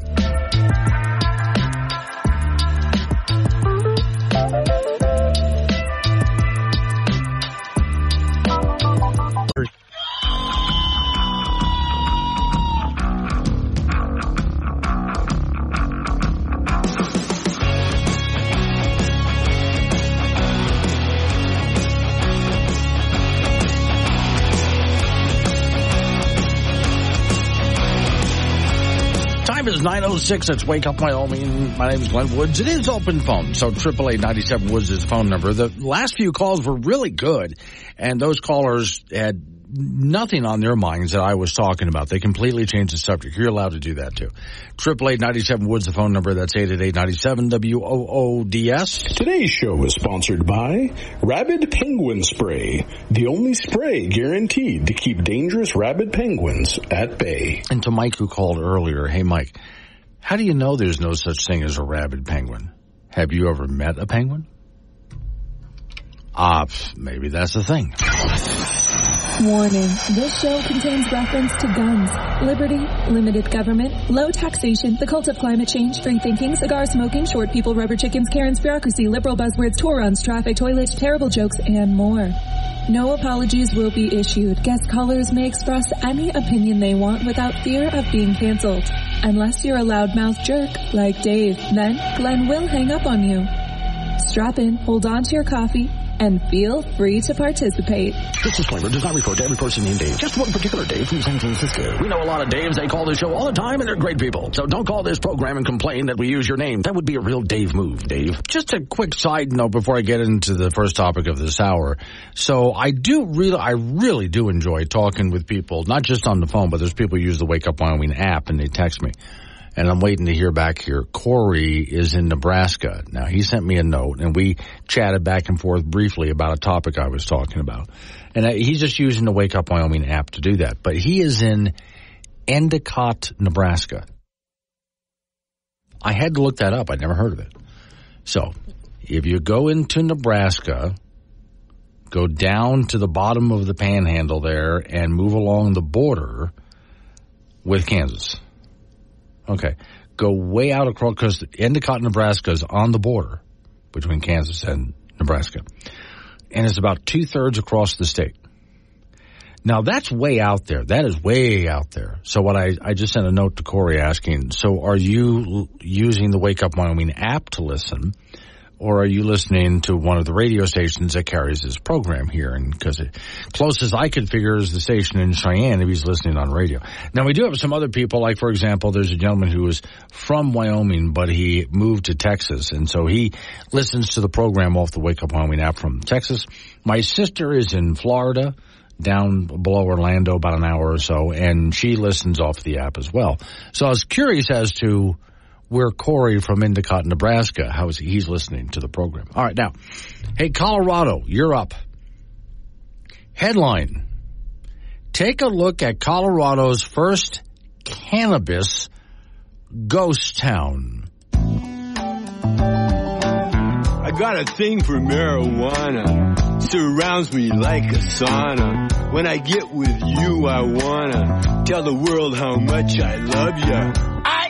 I'm a cannabis man, got a joint in each of my hands. Mexican or Panama red, this true love will never end. Oh, how I love you. Marijuana, marijuana.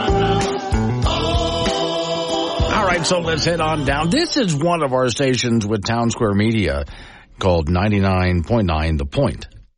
Part of the Town Square Media Group, and they write the same kind of stories and so on just for their region of the country, right? So, see, Kelsey is writing this story. Colorado is 10 years into the legalization of marijuana, recreational marijuana. And I'm looking at it thinking, has it been 10 years already? Wow. And sales are booming across the state. In some cities like Denver, Colorado Springs, dispensaries are prevalent, as much as fast food restaurants, she writes. However, other cities have experienced a cannabis industry woe rather than success. Ordway, Colorado, never heard of it, for example, could be considered one of the state's first cannabis ghost towns. Under Amendment 64, Ordway began allowing commercial cannabis in 2016. So at its peak, the small southeastern town had about 56 active growing facilities. While it's a tiny city, more than 1,000 residents, once called Ordway home. So that's typical for some place like Wyoming. A town of 1,000 people? That's big around here. Just a few years ago, pot growing facilities were flourishing at the time, sending their products to dispensaries across the country. The destination was a cannabis boom town. If you wanted a cannabis, you went to that town. Unfortunately, Colorado saw a major decline in dispensary sales since pandemic restrictions ended. This resulted in the downfall of many businesses in the cannabis industry. Along with the rest of the state, it took a huge toll on the town of Ordway. Now, before I read on, I would say there's something else to this as well. I would say that the part of the problem is Colorado started to regulate marijuana. You can smoke it. You can do the edibles and all that. But you have to do this according to the rules and regulations and taxes and so on that come with it, which makes it really expensive, which sent the industry back underground in large part. But anyway, reading on. So, okay. In 2023, marijuana licensing officials documented only 20 operating cultivations left in Ordway. A majority of the buildings now sit vacant, abandoned, just like most of the town's homes. Residents left following the Green Rush, boarding up former abodes. Many of these addresses don't even appear on Google Maps anymore. Hotel Ordway was built at the turn of the 20th century, and I'm looking at a picture of a nice-looking old building, and was remained standing for more than 125 years. If the walls of the historic establishment can talk, they surely have a lot to say. However, nowadays, there aren't many tourists coming into the town. The place is closed. When driving around town, tons of the field's former cultivation operators have become overgrown or just sit dried and dead. So they used to grow marijuana there, cultivate it, sell it. That's all just dried up.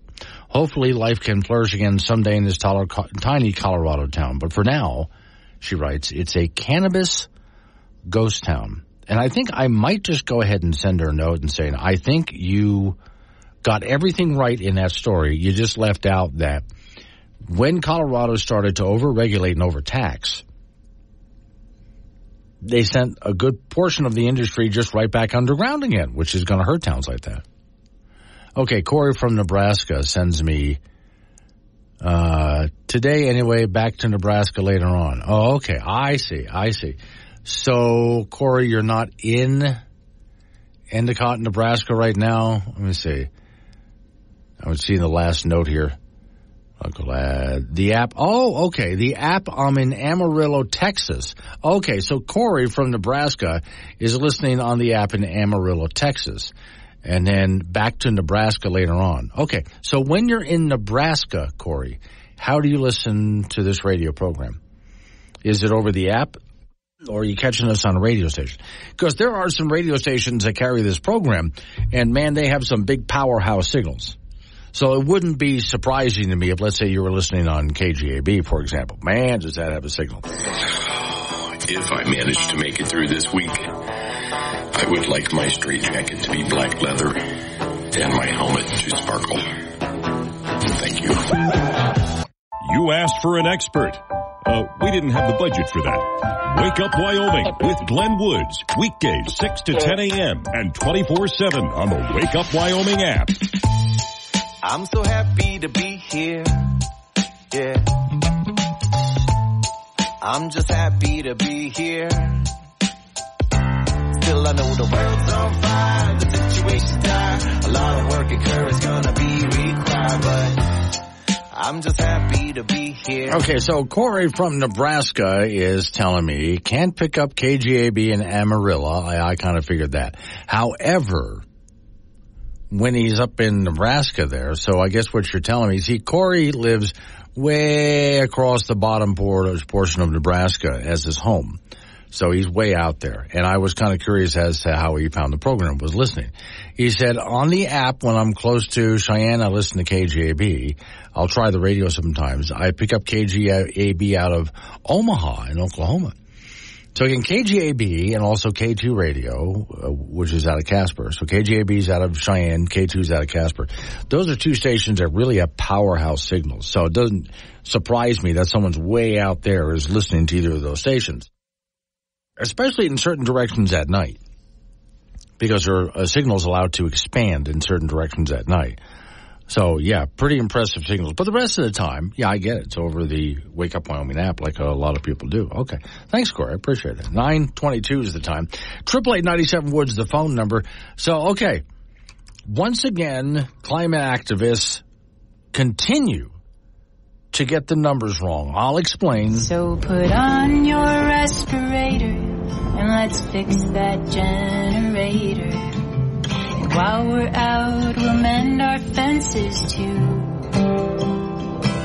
See, I'm not afraid of dying, just got reasons for surviving. I want one more day in the apocalypse with you. Yeah, here we are in the last days in apocalypse and so on, or so they tell us. So What I was talking earlier today about how coral reefs are being bleached and dying and so on, and they're not. I actually played some audio from scientists who have spent decades studying coral reefs around the world, and there are some that go through problems, and there's others that are growing. Overall, they're doing fine.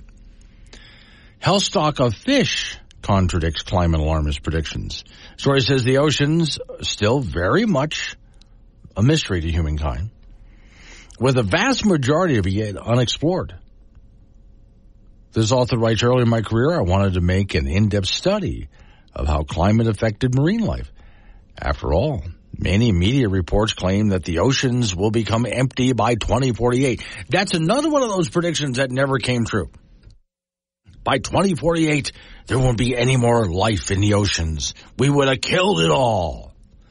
So as a graduate research assistant, he said, I explored the adaptability of marine fish and invertebrates and et cetera, and ocean temperatures, and found that both are highly adaptable to changes in the water around them.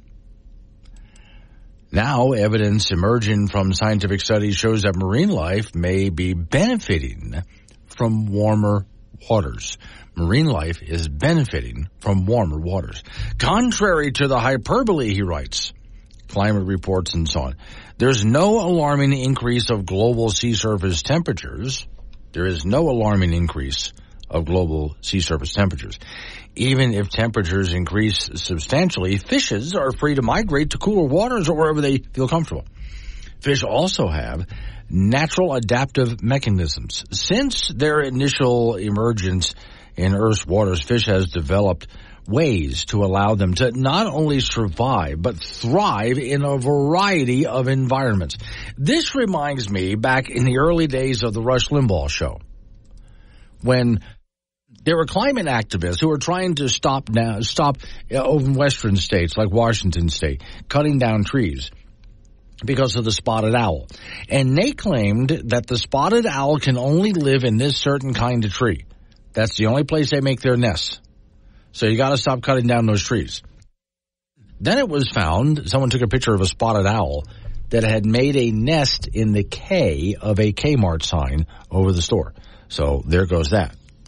In addition, the story says, and this author and researcher writes, in addition, the genetic adaptability of fish is also on display in short term, allows them to adapt to temperatures and other physical factors. When combined, these mechanisms act as significant protection against the ill effects of their physical environment. Despite this, it's not uncommon to see on the news fisheries crashing under the weight of the climate crisis. However, in real-world data, contradicts all of this. He writes, a 2016 scientific study assembled the largest of its kind database, coupled to state-of-the-art biometric models for more than 4,500 fisheries around the world. The studies found global fisheries will profit from an increase in marine species. The degree of this commercial success will depend on a range of measures, including ones that enable increased catches from individual communities. So in 2020, there was a record 214 million tons of production for both wild catches and, fisheries. State of World Fisheries Around the World 2022 report shows that production grew by 14%. Fishes are expected to become more affordable and accessible, with prices decreasing in the coming years, according to people who are in that industry. As of 2017, around 65% of fish stocks were biologically sustainable. Oh, there's that word being used against them. An index of population of health is maximum sustainability yield, and it talks about the stocks and so on. So once again, here they tell you, the fish are going to die off because of all this warming. By this date, there's going to be no sea life left in the oceans, and the opposite of that is happening. We're losing our coral reefs. No, the coral reefs are growing. Just the opposite is happening, despite if you actually listen to what and that was the scientists that I was reading from, actually listen to what the scientists say. It's not what the media or the politicians telling you. For those who missed it early this morning, Biden administration is funding research into edible bugs raised on landfill refuse. In other words, edible bugs raised in landfills so you can eat them. They're mainly focusing on crickets. The United States Department of Agriculture is funding research into trash-fried crickets. Because they consider regular meat to be unsustainable as protein.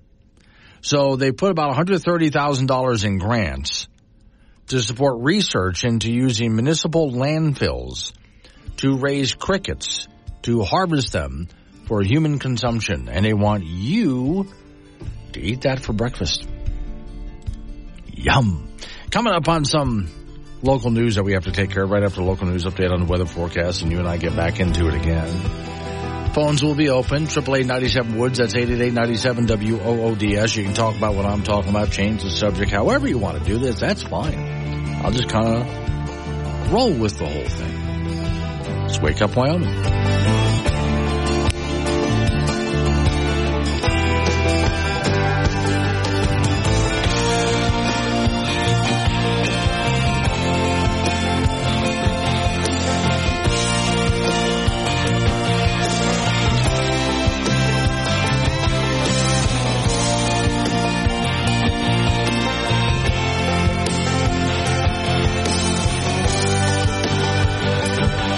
Wyoming comes to talk. This is Wake Up Wyoming with Glenn Woods on K2 Radio. Be part of the show at 888-97-WOODS.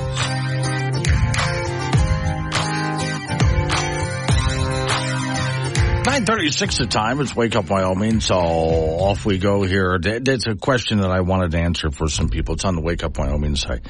If you go to certain airports around Wyoming, the airport is listed as an international airport, right? For example, I did this for the story I was writing. Natrona County, Casper International Airport. Now, a lot of times people drive by that and they kind of chuckle, international, yeah, right. Not like you can get on an airplane and fly direct to Paris. That's not going to happen. So why the international airport designation? And that's not the only Wyoming airport that has that designation.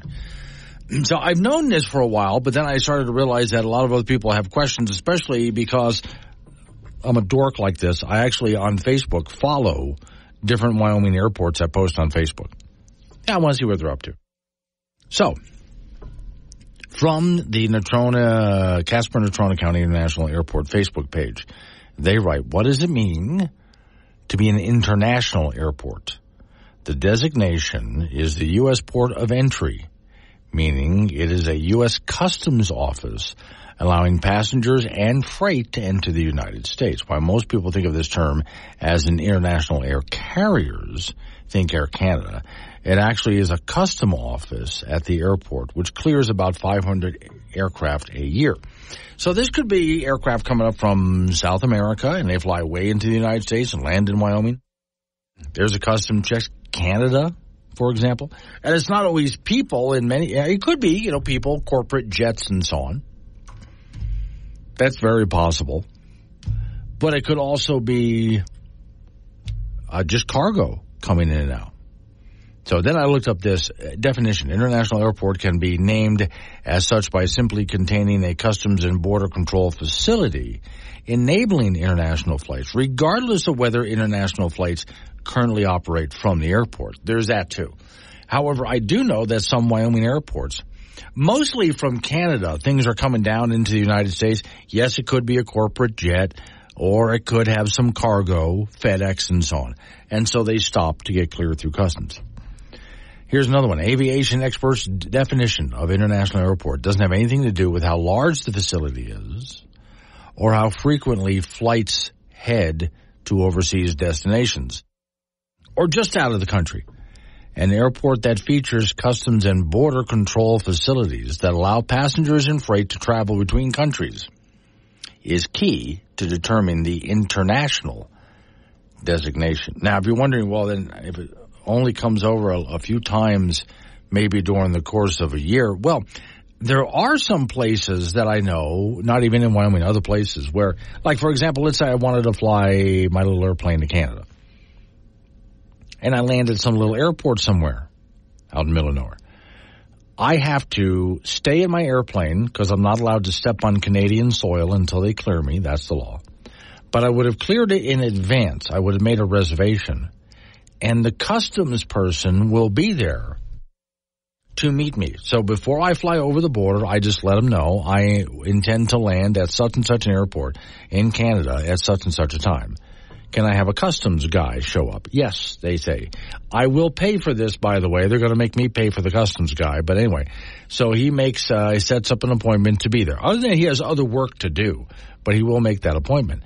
And I have to sit in the airplane and not move. I mean, well, I can talk to him and move, but I'm not allowed to get out until he clears me to get out. That's how that works. Now, that's why if you go to an airport in Wyoming and you see International Airport, sometimes things are coming up from the south, but in most cases, things are coming down from Canada to the north. Again, either corporate jets or cargo, and that's where they go to get cleared, however often that may happen.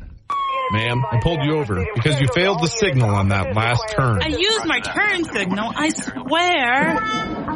Has this ever happened to you? Have you been ticketed for not using your turn signal, even though you have? Have you checked your blinker fluid lately? Well, how about you check your local auto parts dealer for OK Blinker Fluid, an indicator lamp lubricant. With OK Blinker Fluid, your turn signals will work bright and smooth. And while you're there, ask for other OK engine products. OK engine rotator splints, OK muffler bearings, OK piston turn springs to make sure your pistons turn smoothly, and OK hypertension headlight valves. OK products. For the person who knows nothing about their car, we have everything. OK Auto Products by Snake Oil.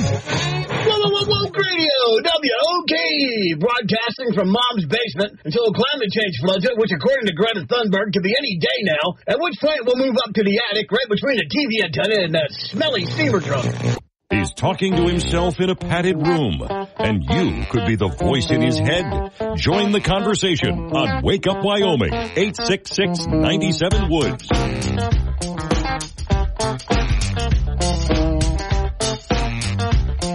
9:47 the time. Off we go to the icebox. Frank Gambino is waving by. Okay, Frank, slight age check here for both of us, but I think we'll both get this one easily. All right, I'm ready. Okay, so we're going to go back to, as it says here, in TV Guide. Back when you sat down and opened up this little book called TV Guide and went through to find out what you were going to watch that night. Okay, yeah, I remember that, yeah. Yeah, okay. The most fabulous Tuesday on TV. All new episodes. So, Richie and Lori Beth get married, but why is Fonzie kissing the bride? The television show is... Happy Days. Of course, yeah. Okay.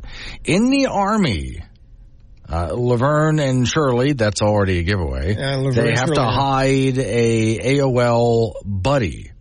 That's AWOL buddy. AOL, yeah, he's AWOL from the Army. Okay. Now, this is between 7 p.m. and 8 p.m. because that Laverne and Shirley started. Because they ran back to back, yeah. Yeah, right. So you would get done with the evening news, right? Because you had your local news for a half hour, which you were on, Frank. Yes, I was. Yes. And then a half hour of national news. And then they went back to the local news. Yeah, and then the sitcoms would start at 7. Yeah. Yeah, okay. Let me see. Then, let's see. To escape a jealous rival, Jack may have to go underground permanently. The show is... Jack the Ripper. No, Three's Company. Oh. Yeah, okay. Now, yeah. Okay, okay. I can forgive you that one because I only said Jack. If I had said the other two girls... Well, then it would have been easy, yeah. Henry's been fired. Will a call from the Oval Office get him his job back? Henry. Mm-hmm. Henry. Yeah. Henry. Okay. Now. Yeah, Too Close for Comfort. Oh. Which I never watched many episodes of. I don't think I watched any of it. Okay. Let me see. Oh, okay. This couple, I wouldn't say who, meet a high school fashion murderer who thinks Jennifer is dressed to kill. No clue. It's an action mystery show. It's still no clue. Heart to Heart.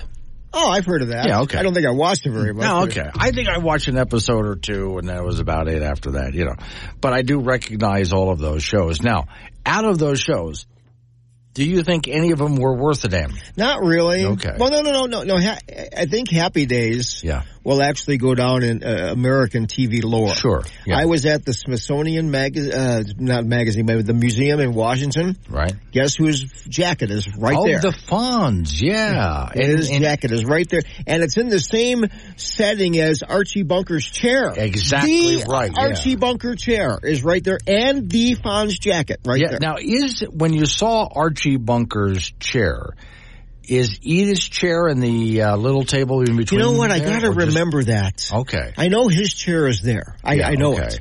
That's a good question. I might have to look that up. That's a good question. If you're going to have Archie's chair there, you got to have the little table in the middle and then Edith's chair. Yeah. There was and I thought this was really interesting how this guy did this. There's a guy on YouTube. I've only watched a few episodes of this, but I thought it was fascinating. He is an architect. So he took a look at the scene, the setting we always saw, the house and All in the Family. Yeah. If you could walk over to the staircase and turn around, what would you see? Besides the audience and the cameras, what would you see?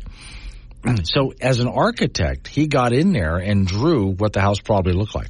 Looking the other way. Yes, looking the other way. Yeah, from the other perspective. Yeah. Okay. And then he did the same thing. Now, this was a difficult one to do.